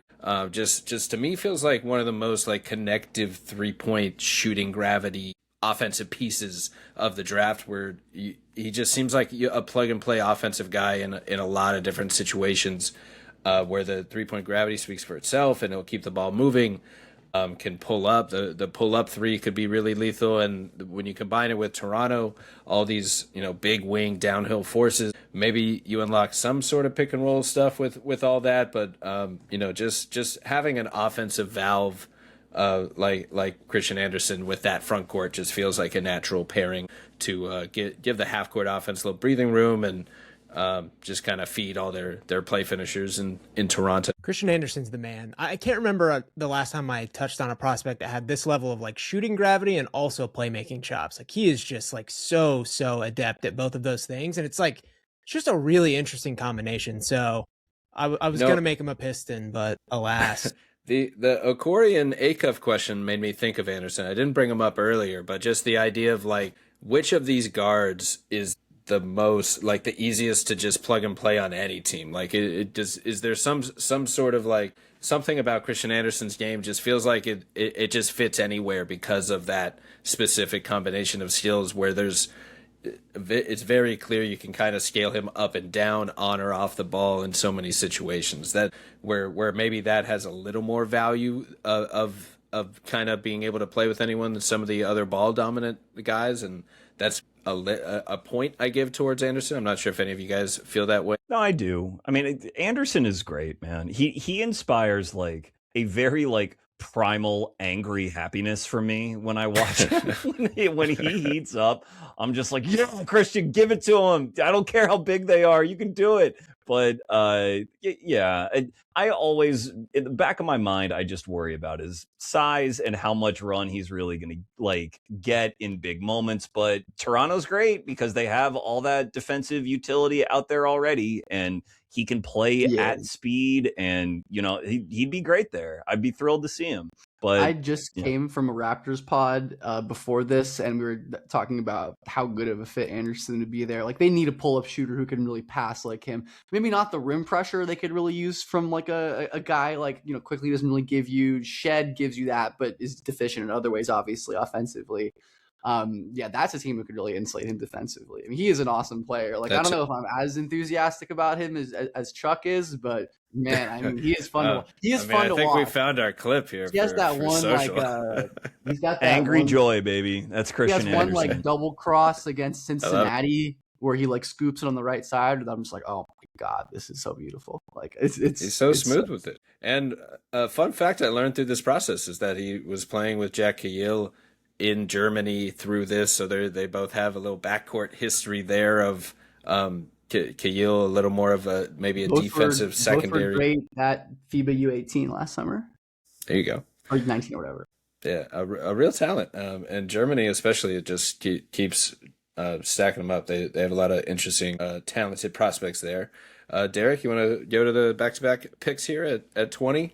For the Spurs and then the Pistons? Sure. I was going to go Jayden, Quaintance, Christian Anderson, so that's good. 20, San Antonio. I feel like it is blatantly obvious that San Antonio needs a big that can play both alongside Wemby to take pressure off of the bigger bodies that people throw at him, a la Isaiah Hartenstein and Chet Holmgren, as well as a player that can play in reserve of him and win those minutes, because it simply was not Luke Cornett. I do not love their options for that at this level of the draft, at least how this has shaken out. I think I'm going to go Alan Graves here in a very non-traditional big pairing for Wemby. I think it makes sense on a lot of levels, right? Like, if you have the greatest rim protector of all time and a front court pairing that is like very non-traditional defense in terms of playing the lanes and like the best hands I've ever seen for his size, and he can space the floor to some degree. Like, I think it works. I'm not even the biggest Alan Graves guy. I might actually throw it to y'all to say why this will work, but yeah, I think it works on several different levels. Yeah, I'm not the biggest Graves guy either, but I think playing with Wemby would fix so many of his ails, which is the case for like everyone. Right. Definitely Graves. No, I love this pick. I am relatively higher on Graves, and definitely like because of Wemby's skill set, like Graves kind of is has a little setter in him where Wemby has a little stretch four in him, and they kind of complement each other in not quite AG and Jokic, but just that popped in my head as, you know, just Graves could kind of step in with elite rebounding, elite big wing 4-5 defense, post up a little bit. His development and work ethic has been insane. His competitive mindset and just that development that we saw, the 3-point development I think was really impressive. And you know, because you have Wemby, you can just try so many different things. And when you combine, like they actually apparently didn't run the 3-guard lineup as much as I thought they might this season. But when you combine those 3 guard with Wemby, and you throw Graves as kind of the 5th piece out there, where he really doesn't have to do much creation at all, just play finish and maybe secondary connect a little bit. Like, totally agree. Give me Champagne or Vassell over he who shall not be named, but otherwise, yes. Yeah.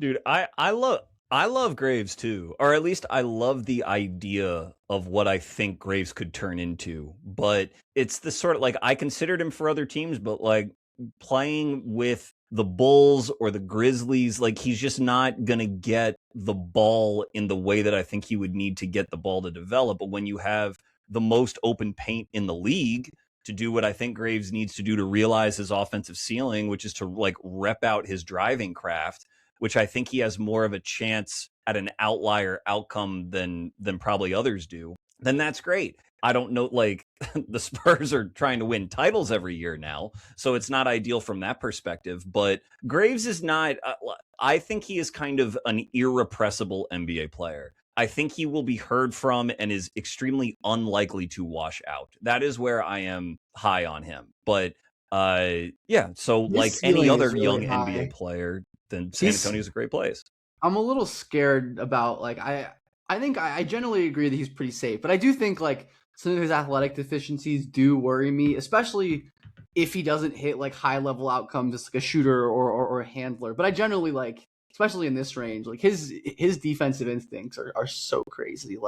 That's probably the best single trait you're gonna find in this range of the draft of any player, at least off the top of my head. Yeah. The idea of that with Castle and Harper and Carter Bryant and Wemby as your defensive core, and to your point, some of the other bigs, maybe you're looking at a Sanak or a Visar where they're also stretch types, but maybe you just kind of bet on Graves for the defensive impact, and some of his he's clearly got some outlier things about his story and his profile, where just the rebounding and the impact and the rapid development curve all really stand out among with some of the other things we were saying. Derek, you're up again here with the next pick.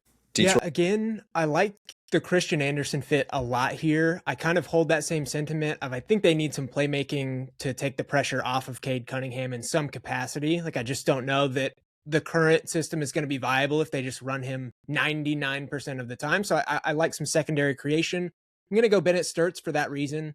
I have him maybe a pick behind Anderson on my personal board, not too far behind. I like the fit here as well. I think he does exactly what I said. He takes some pressure off of the main playmakers, a guy that can kind of play either backcourt role in terms of, I think the shooting's a little more elite than it looked at Iowa. I think he's really, really good decision maker with the ball in hand. Some size, obviously not just an unbelievable defender, but when Cade is the point guard, you're going to be able to cover that a little better. So yeah, Bennett Stirtz, I feel pretty good about this one. Hand in I think glove, this is my opinion. It's my most mocked pairing. Yeah. It's a killer pick. I mean, a pick and roll team that needs another ball handler to ancillary next to Cade, to run it with Cade next to him who can shoot, or run it without him. I think he would also very clearly become the second highest field player on that team. I mean, not to throw shade at anyone else, but him and Cade is a lot of brain power if they get to share the court together that I'd be interested in watching. Yeah. Now, when Cade draws a double, someone else can create a little bit with the ball a little more. Definitely agree on that. His ability to just create from scratch, an incredible prospect there. Oh, I'm back up. Who knew? Philadelphia, 22nd. Well, Braves would have been one thought here. I was not prepared for this. I did not know I was next up. You could really go with a couple different options here. Well, I'm actually between two guys here I'm thinking a power forward type with the same vein. I think I'm going to go Chris Sanak here with the idea of kind of finding a little bit of a mix of a guy that can play some 4 with the starting lineup and maybe be a backup 5 at times where Embiid is hurt or you don't have him. But his rebounding instincts, I think, are one trait that are outlier, elite, great. That's his superpower to build out of in this draft. Probably the best, highest point of a rebounder in the draft. I said the same thing about Asa Newell last year. I think he shares that. And some similar skills in what he does, but just he's shown a modern power forward type of game where he has the mid-range jump shot in a pick and pop in a short roll. He can grab and go a little bit. He can pass out of double teams and post-ups a little bit, and just enough ball skills to see some development through his game. And I think he will stretch that mid-range jumper out to the 3-point line, and he started to a little bit in college. And he's a little raw, but I think he has room to grow as kind of a scorer, a rebounder. His defensive tools were 3rd in the class in terms of his length, wingspan to height ratio. Not the highest on the activity and feel side of things when it comes to stocks per foul. But I do think he has some help side shot blocking instincts to go with the rebounding. And you can kind of see him be ideally a stretch 4 that can use that shooting gravity to kind of attack closeouts with some post-ups and counter moves, fundamental footwork down low, and be a screener, and really build around rebounding and ideally some two-way impact from building out that defense and the three-point shooting and a little bit of scoring counters against a mismatch in the post and that sort of thing, but not a go-to move anymore there. But I was much higher on him throughout, earlier in the cycle, but gone back and forth a little bit, but I think he's just a talent, especially at this point in the draft, that has an interesting combination of skills worth betting. Yeah, extremely coachable as well. Good kid. Like, I think that his ability to switch potentially as a defender, again, provides like a low key, a pretty safe floor as an NBA player. Again, especially, I mean, he's so young. Like, I approve of this pick. Yeah, to share some of the ceiling comp hype of his early grind, I compared him to some Chris Bosh early on in his career when he was MVP of the top 100 camp in 2024 that I got to scout in person and stuff. So that was really cool to see him and Malik Thomas like ball out in that area. But that's where I saw a little bit more of kind of his skill as more of a forward, and then at Houston the toughness, as you said, and very coachable and super young. I think there's, especially now that we're in the 20s, that's a real talent. So unless you had another thought there, we'll go to the Hawks at 23 for Ben. Yeah, I mean, since it's me, I'll say Sanak. I get it for the Sixers. It's rich for me. I'm not there with Sanak as like a first round top 25 level guy. I just think he's too raw. Would you have gone Bruce there? Maybe. I've gone, but neither of those guys. Okay. But yeah, no, I think with Maxey and VJ, like, you're building a sick athletic core there. But I worry stacking so many guys with like, or like not like low field, but like no like super high field guys in that core. But I do understand why people like Sanak. I get the pitch for him. He is like a weird player to me. I'm gonna take Henry Vesar here. I think the Hawks badly need a player like him, and I kind of alluded to, honestly, this actually worked out better. So thank you, Will, for taking Mara, because I alluded to, none of the guards who I usually give them are available as I expected, but Vesar is available, and I'm not like, I don't think Vesar is as good as like Anderson or Stirtz relative to who they are, but no, I think one of these like true potential stretch five guys that actually does real big man stuff, like really good screener, good rebounder, disciplined, well-timed rim protector, not a crazy athlete or anything, but like legit 7-footer, barefoot effectively, very strong physically, like lacks the high-end like athletic tools length to be like a legit rim protector, and he's not like a horrible player in space. He can like step out a little bit and drop. You're not going to ask him to like switch or blitz, but beyond his like pretty credible shooting development, like his ball skills are awesome. Like, and Quinn Snyder loves his like 5-slot inverted offense, and I think like you could see a lot of the same stuff with Jalen Johnson as a screener as we saw with Caleb Wilson as a screener this year, like running those, just running quick lob sets at the elbow or just having those two play out of an action. Like Vesar's ball skills and feel for someone his size, like he doesn't have like an elite trait by any means. Like he very much is like one of these jack of all trades types that I'm not always crazy about, but I think he fits within such an archetype, and the Hawks just badly need more like difference making spacers and like real center size guys. Like, and I think he and Okongwu could probably play together. It wouldn't be a perfect pairing by any means. Both have their defensive limitations, but yeah, I think Vesar is just a really good player.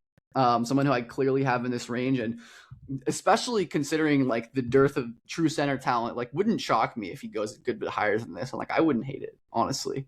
But I think Atlanta, especially with Mikel Brown Jr., and I'm glad I got to do both Hawks picks.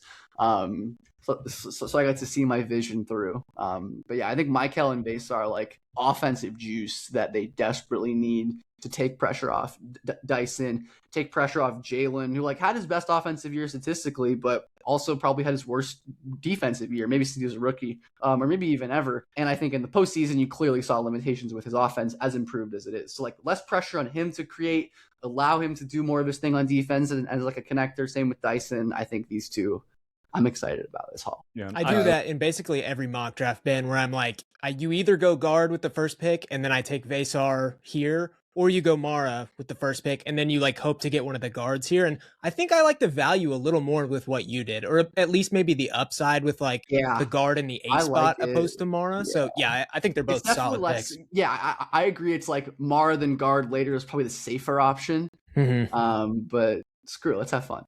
I like the versatility. I think it matches like the rest of the front court and the team that the Hawks are building. Like Vesar's ability to complement the front court immediately, and like you said, a little offensive juice creation.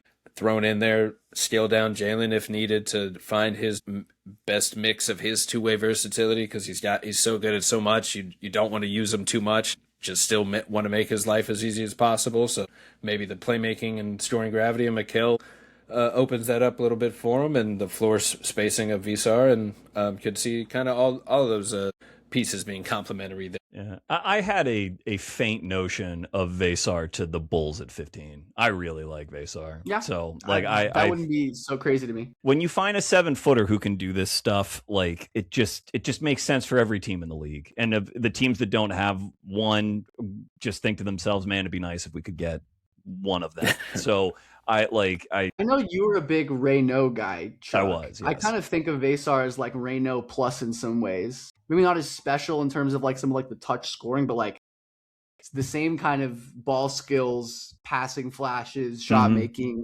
with questionable athleticism. Though I think Vesar probably leans more of like a real big, which is kind of why I prefer him. But yeah, better finisher around the rim, Vesar.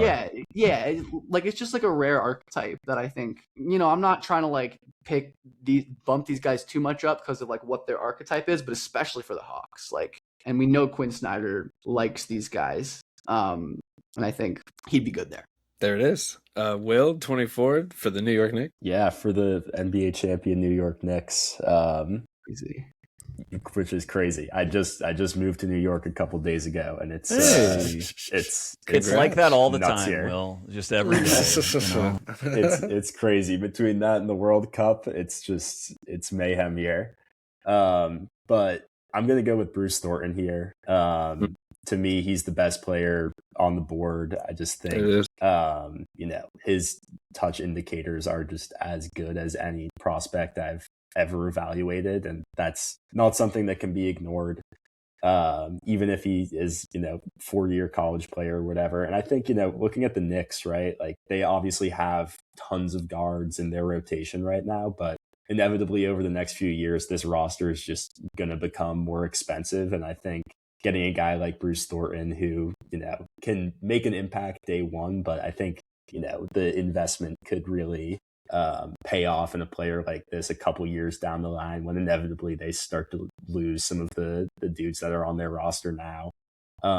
So yeah, I mean, I love Bruce Thornton. I think his shooting ability from the mid-range and from 3 is absolutely unbelievable, the way he's able to just get to his spots. He's obviously on the shorter side, but he's unbelievably strong. He's just an absolutely massive guard, and is super efficient at the rim. So for me, at what is it, 24 here, I think it's just great value. He's the best player on the board. And yeah, I think he fits well with the Knicks. Has anyone thought of a Bruce Thornton comp they really like? He's one that I've struggled to find satisfactory comparisons for. Like, I just can't do the Brunson thing. Like, I get why people like post it on. I just can't.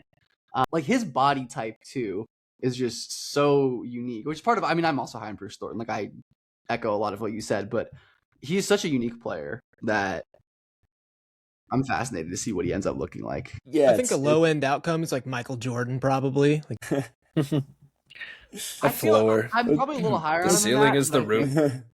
Yeah, what about like this? Right. This is a super weird one. What about like I mean, I was thinking of like these like dynamic combo-ish scorers with like long wingspans and stocky bodies, and I'm like, some like a little later career, like Eric Gordon. I don't know, like not that. He's similar, a tough one. He's a super tough one. He's hard.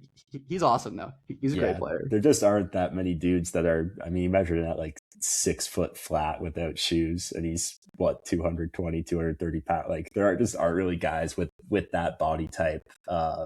So yeah, it is hard to find a comp for him, but that's not scaring me away. I mean, I think just somebody with I think that his helps touch anything. is Yeah. He puts the ball in the basket. Yeah. Yeah, baller pick. I was singing Bruce Thornton's praises today, so I have some stats offhand. 75% at the rim with no dunks is unbelievable. Like that's crazy. That's crazy. 3 out of 4 shots is crazy no matter how you slice it. Also, per synergy, he ranks excellent as the pick and roll handler in transition, spotting up, coming off screen, in isolation, miscellaneous plays, and posting up. He can put the ball in the bucket. Like it's crazy. It's so dumb. Really after Peterson in this class, when the ball leaves his hand, you're like, it'll go in. Yeah, it's Bruce. It's going in. You know, like, the maybe right not at direction. the free, like maybe he doesn't take enough of like threes that you would want, but when the ball leaves his hand, you're like, all right. Yeah, well, like when he can get his shot off, it's butter. Like yeah. There it is. Smooth walking bucket. Chuck, back-to-back picks here. Lakers, 25. yeah, Lakers and Nuggets, kind of two teams with similar deficiencies that are fun to pick for. For the Lakers, I'm going with Zuby from St. John's, and There it is. that it's their.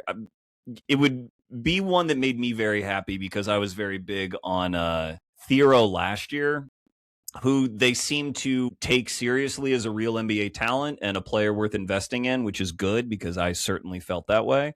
And I am more optimistic on Zuby's ability to play on the perimeter in the NBA than most. Obviously, the jumper's got to go in, but who would you rather have him play with besides, Jokic than Luka? He's not going to get a better shot than that. And defensively, like, just what a gem and what, like, a hard worker, what an athletically talented guy who will pick up anyone, anywhere.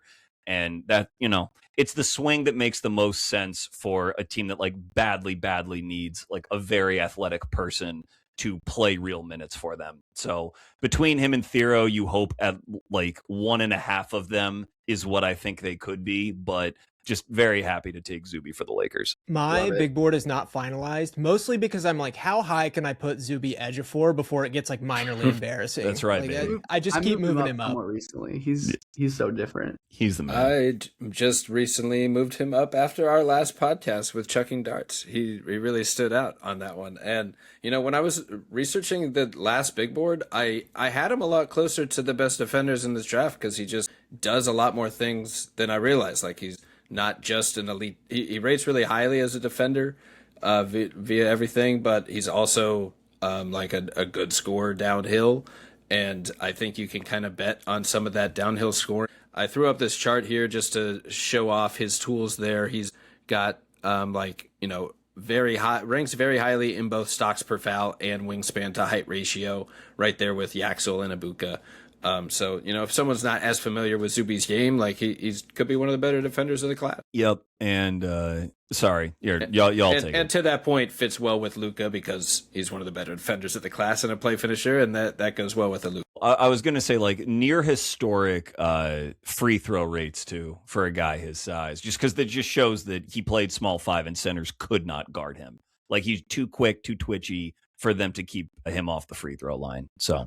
Do you have a quick difference between Zuby and Morez of like why you might like rate one guy higher, and you could throw Graves in there too if you want, but just like how you kind of view these guys as defenders and versus two-way impact and how you weigh that as when you're scouting? I have them all pretty close, but for like very different reasons. I think they're like very different I have players. them all in the same tier too. Yeah. Same here. That's where I kind of ended up. So just wondering, I guess, what's kind of is there a deciding factor that's just one thing, or it's just kind of the full scouting report? I mean, Zuby is the furthest along in his development with a questionable jumper, and that obviously is going to hurt, and he's used to playing as a big, and that's not where I think his like real upside lies in the NBA. I think he'll survive no matter what because of the versatility, but that's the biggest concern with Zuby is that even though he's not that old as a prospect, he like just turned 22. In this day and age, that's not that bad, but it's, he's going to have to shoot. He's going to have to shoot. So that's really the only question with him, but he's a better defender today than Morez. And, in this draft, in terms of guys who can switch along the wing with strength, he's one of, I don't know, the 3 or 4 best guys. Easy, in my opinion. So he's phenomenal. Graves, to me, is more of an offensive bet. And even Morez, I think, has more offensive utility in his game, or at least in his projection, than it seems. I think those tilts are kind of backwards for those other two. Zuby, aside from like the total freak that Quaintance could be at his peak, is like my favorite on-ball defender prospect in the class. Like, he's unbelievably switchable. more than most guys who get that label, truly. And again, like he's not the kind of like total freak mover like a Quaintance or like a Morez is, but he's way more buttoned up than Morez, absolutely.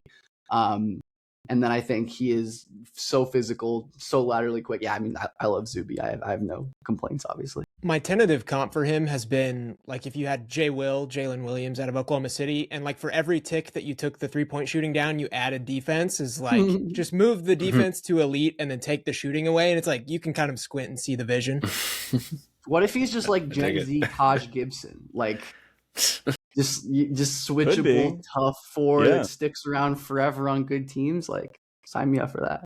Why not? These guys, Gen Z, are they Gen A? Are they Gen Z? What are they? I need to know. Zuby's Gen Z because he's Gen Z, okay. but that's all. Gen Zuby, sure. Man, thanks, Derek. Elite defensive impact, I think, is a safe bet there. Who you got with 26, Chuck? At Denver? Okay. Would have loved to have picked Zuby, and shout out to CT Fazio. I know I broke his heart. Snipe yourself is crazy. But I think I'm going with Joshua Jefferson here. And Nuggets are always tricky, like low-key kind of tricky to draft for. But this is at the stage of the draft where you want to take someone who you know can play. And Jefferson, I think, certainly with Jokic can play. And that is a very tantalizing feel combination, to put together. So I actually think that Jefferson, again, kind of like what we were saying just before in the last discussion, his offensive ceiling, I think, is a bit underappreciated. I think his defensive utility is a bit overappreciated. Not that he is a bad defender by any stretch, but I kind of like when he was really facing up and attacking and going downhill from the perimeter. But so frequently for Iowa State, he would post up or he would dribble into a post up and kind of slow himself down. I want to see him in an NBA situation where he knows he has an open paint to cut into and finish in. And there's there's really no better situation for that than Denver. So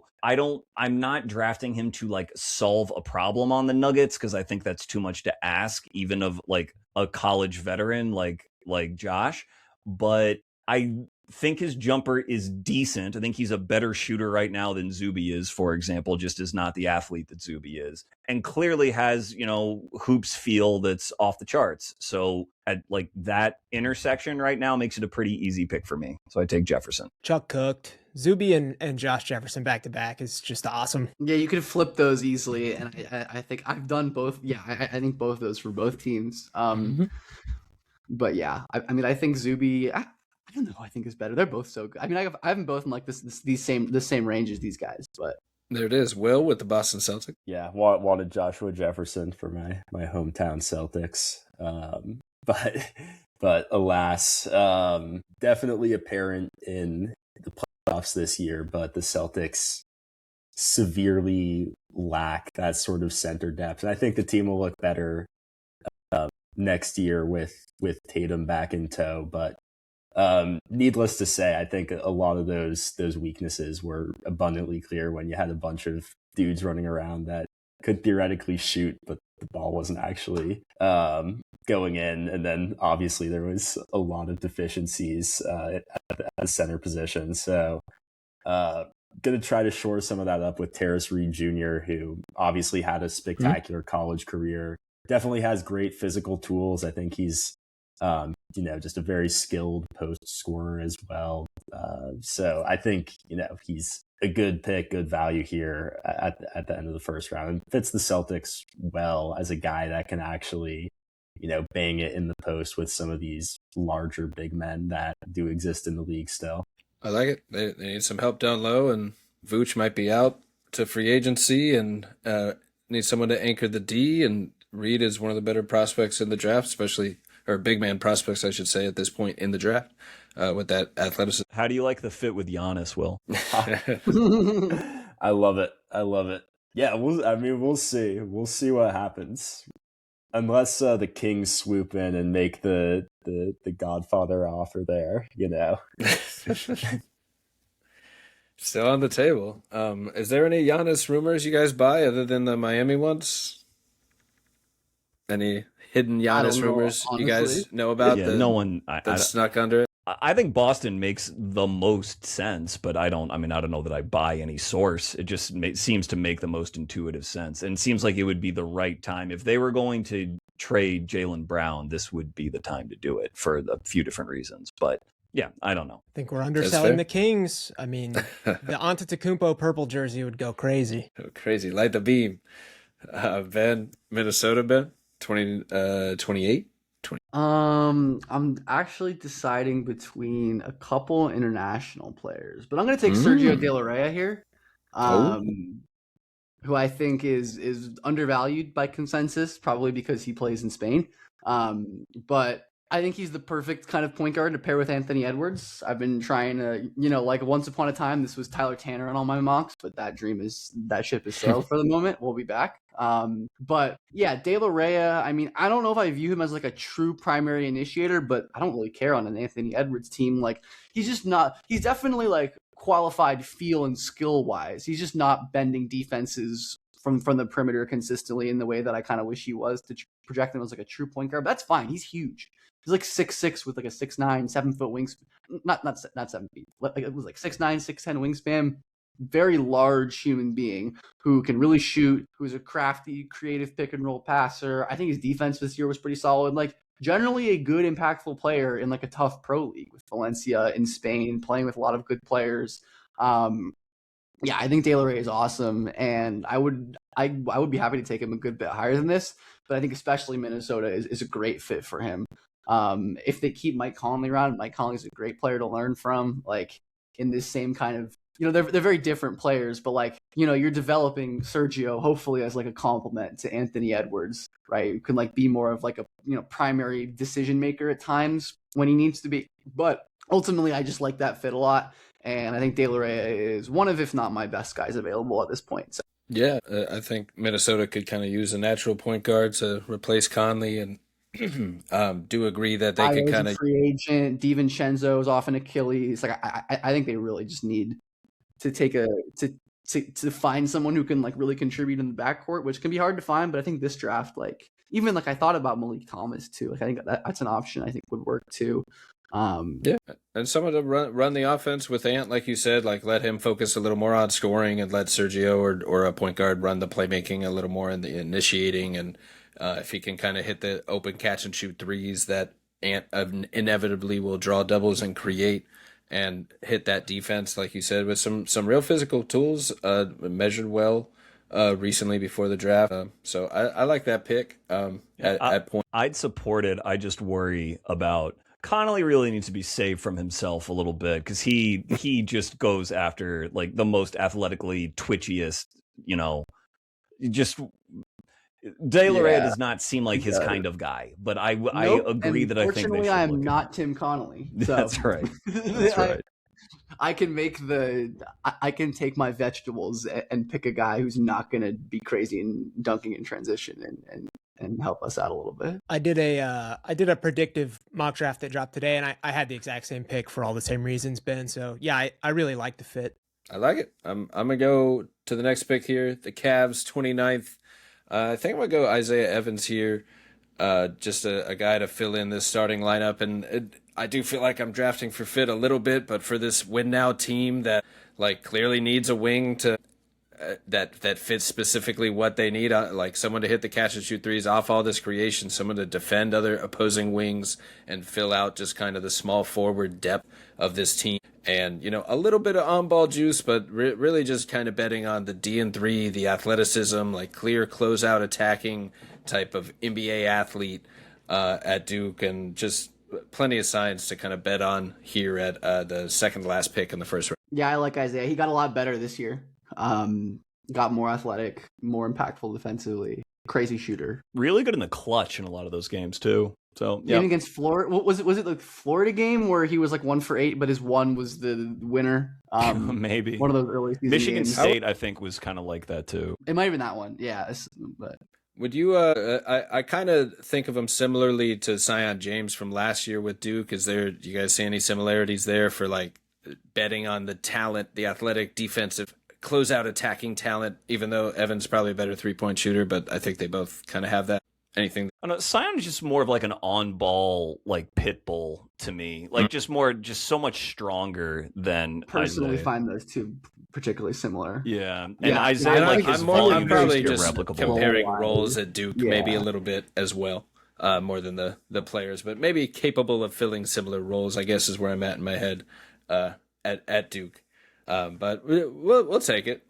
That's a no on that comp. We're going to Derek here for third. I am fine to fall on the eye test sword in this entire mock draft. I'm going to take Nate Ament, and if I'm setting a draft pick on fire, then fine. And if I'm not, then I think you're getting one of the most fun young cores in the league with seemingly Ebuka Okorie, Cooper Flagg, Derek Lively, Nate Ament. Like, he's obviously kind of stuck between like these wing attributes and like some fun forward stuff. Again, Cooper Flagg is just a team building cheat code in terms of like he can play so many different positions. Whatever Nate Ament ends up being good at, like I think you can put him in the other side of like the bracket from Cooper Flagg. So again, if I'm setting this on fire, fine, but I think it's also worth the risk for Dallas. Pretty devoid of picks for the future. You took Stirtz and Graves last time, so you can get some eye test as a treat. Okay. Cool. I've earned my eye test with Acuff and Nate Ament. But yeah, I just think has some sheets love, you know. Something. I like it. Nate Ament. I mean, at this point in the draft, you're betting on a real talent. Like I would say, like penciled in. He was probably penciled in at like 5 or 6 before this season. So even if he has maybe, or at least on some mocks or consensus back then, this time last year, and I totally agree. At this point in the draft, like the Mavs are rebuilding, they're hunting talent that will be maybe good in 5 years from now. And if there's any remote chance of any of that early on primers of his talent to bet on, you know, there's a lot of skill there. Obviously, he didn't like impress and live up to that this year, but I think he kind of came along as the season went on in Tennessee and improved throughout the year, improved scoring efficiency. And showed enough as like a 3-point shooter and a little bit of ball handling for his size. That was really impressive that you can kind of, like you said, see him maybe develop a few different ways. And in Dallas have ideally the room to make mistakes and kind of carve out that role without being asked to do too much. So you're back up, Derek, with the next round. But before we start that one, we'll hit a little pause here. We're 2:20 into the pod here. Are we doing the second round? Before we you know, at this point, I don't know. That's up to you guys. I'm unfortunately not going to be able to do the second round. Yeah, that's cool. We're pretty far in here. We could like do some sort of speed round thing if you guys want, but you know, we've already gone longer than expected. So, is there anyone totally is there any player that anybody like is still very high on that did not get drafted? We could shout them out at the very least. My BPA is Kareem Lopez. Mm-hmm. Him and Malik Thomas are like the only like real like first round tier guys that I have on the board. Where do you have Koa? Low. I have him in my top 40. Okay, so you know, same, whatever. Same. Yeah. Where do you I have have Malik Chuck? as well, first round. I have like I have, you know, now you're in 20s and 30s and I don't think there's a huge difference, but I like Ryan Conwell, who you shouted earlier. I like Ryan a lot, and so he's in my first round. I like Baba Miller as sort of like a too big to fail ball handler, and so he's in my first round. Those would be the two that I'd like to shout. I support those both as second round guys for sure. Good shouts. I have Malik Thomas and Ortega away rounding out my first round there that we haven't touched on. Tamim Leapsy, Brayden Smith, Gillespie, Trevon Brazil, Baba Miller, Kareem Lopez, and Jack Cahill, and Koa Pete, I guess, and Darian Williams round out my top 40 before the last tier there. But definitely appreciate the defense and betting on field and betting on defense. I think in this draft especially feels like some good bets to make. So, I mean, if you guys have another 2 hour 20, we could just run it back and keep going, or, you know, I guess we could hit pause around this mark. If anyone, I just imagine the Learning Basketball listeners clocking in 2 hours, 20 minutes of just straight in NBA draft heat on this mock draft. I appreciate you guys taking the time to do all this. Any parting thoughts on the draft as a whole, or anything that excites you most about draft class or the draft as it approaches? I think the teams in the 20s, these like teams that are already really good, it's a very good draft for them. I mean, it can be a good draft for any team. It's what happens when you have a deep draft. But like I just think there's a lot of value from like, call it like 16 to 17 through like 27. I think that's like a very meaty section relative to other draft classes. And so like Stirtz to Detroit, I thought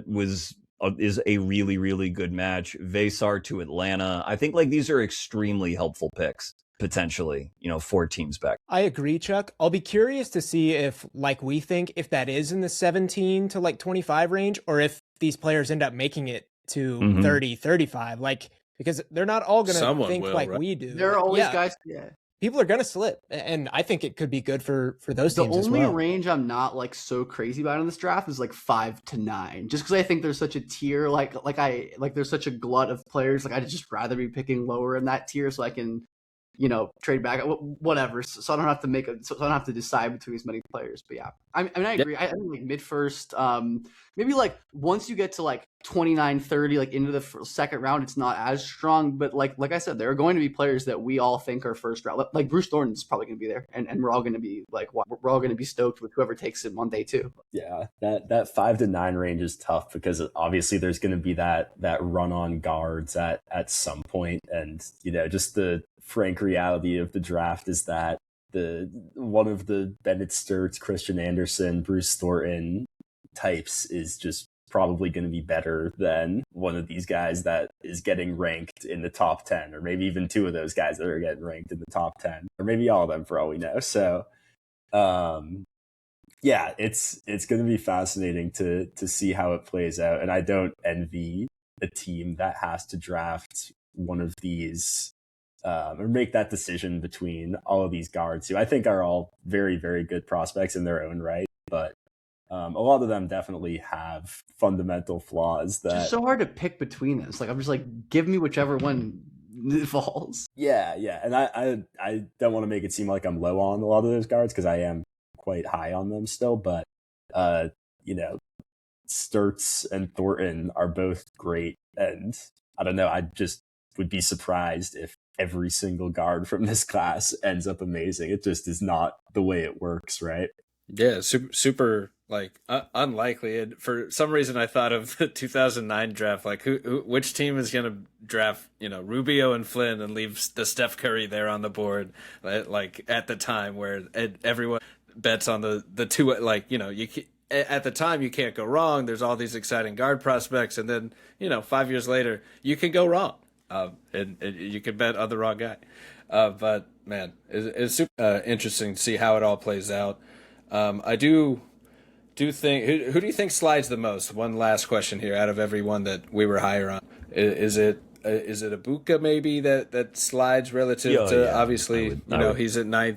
He'll probably be closer to 20 still, but Who else might you have? I think Philon will probably fall further than where. I mean, he went like 11th or 12th. I think he's a good bet to fall out just because I really like Philon. That's around where I have him as well. But teams fall in love with like physical talent, and a lot of teams are gonna feel like they're good at guard, and they'll go for Jayden or Morez or someone, I think, and he'll start to tumble a little bit, but. Yeah, it'll be interesting, like you said, if there's like a run of guards. Like, is there pressure on the clock once 4 guards suddenly go off? Like, do you feel pressure to grab one now? Maybe even Chicago at that spot. Like you guys talked about do we get a guard now or later? Maybe depending on how many are left at that point affects their decision. And I think the Mara trade value thing comes into that too, where 5 through 9. If everyone 5 through 20 or 25 is in that same tier for you, then you'd probably rather trade down and get them later, but there might not be as many options. So can't wait to see it, man. This is one of the most fun, exciting draft classes I can remember. Just so talented, even with all the players like leaving for NIL or staying back. I mean, we just went through, whole first round of potential starters, like guys people are making cases for lottery picks that are falling into the 20s. Like, it's just a super deep, talented draft. So excited to see where it plays out. Thanks a lot for taking the time, guys. Appreciate it. Any parting thoughts here before we sign up? No, just thank you very much for having me, Ryan. Really appreciate Thanks it. for setting it up. Yep. Yeah. Yeah, thanks for having me, Ryan. Appreciate it a lot. No doubt, no doubt. Thanks a lot, Des. Appreciate it. Appreciate all your scouting perspectives. Thanks for taking the time. That's another Learning Basketball podcast. Bam.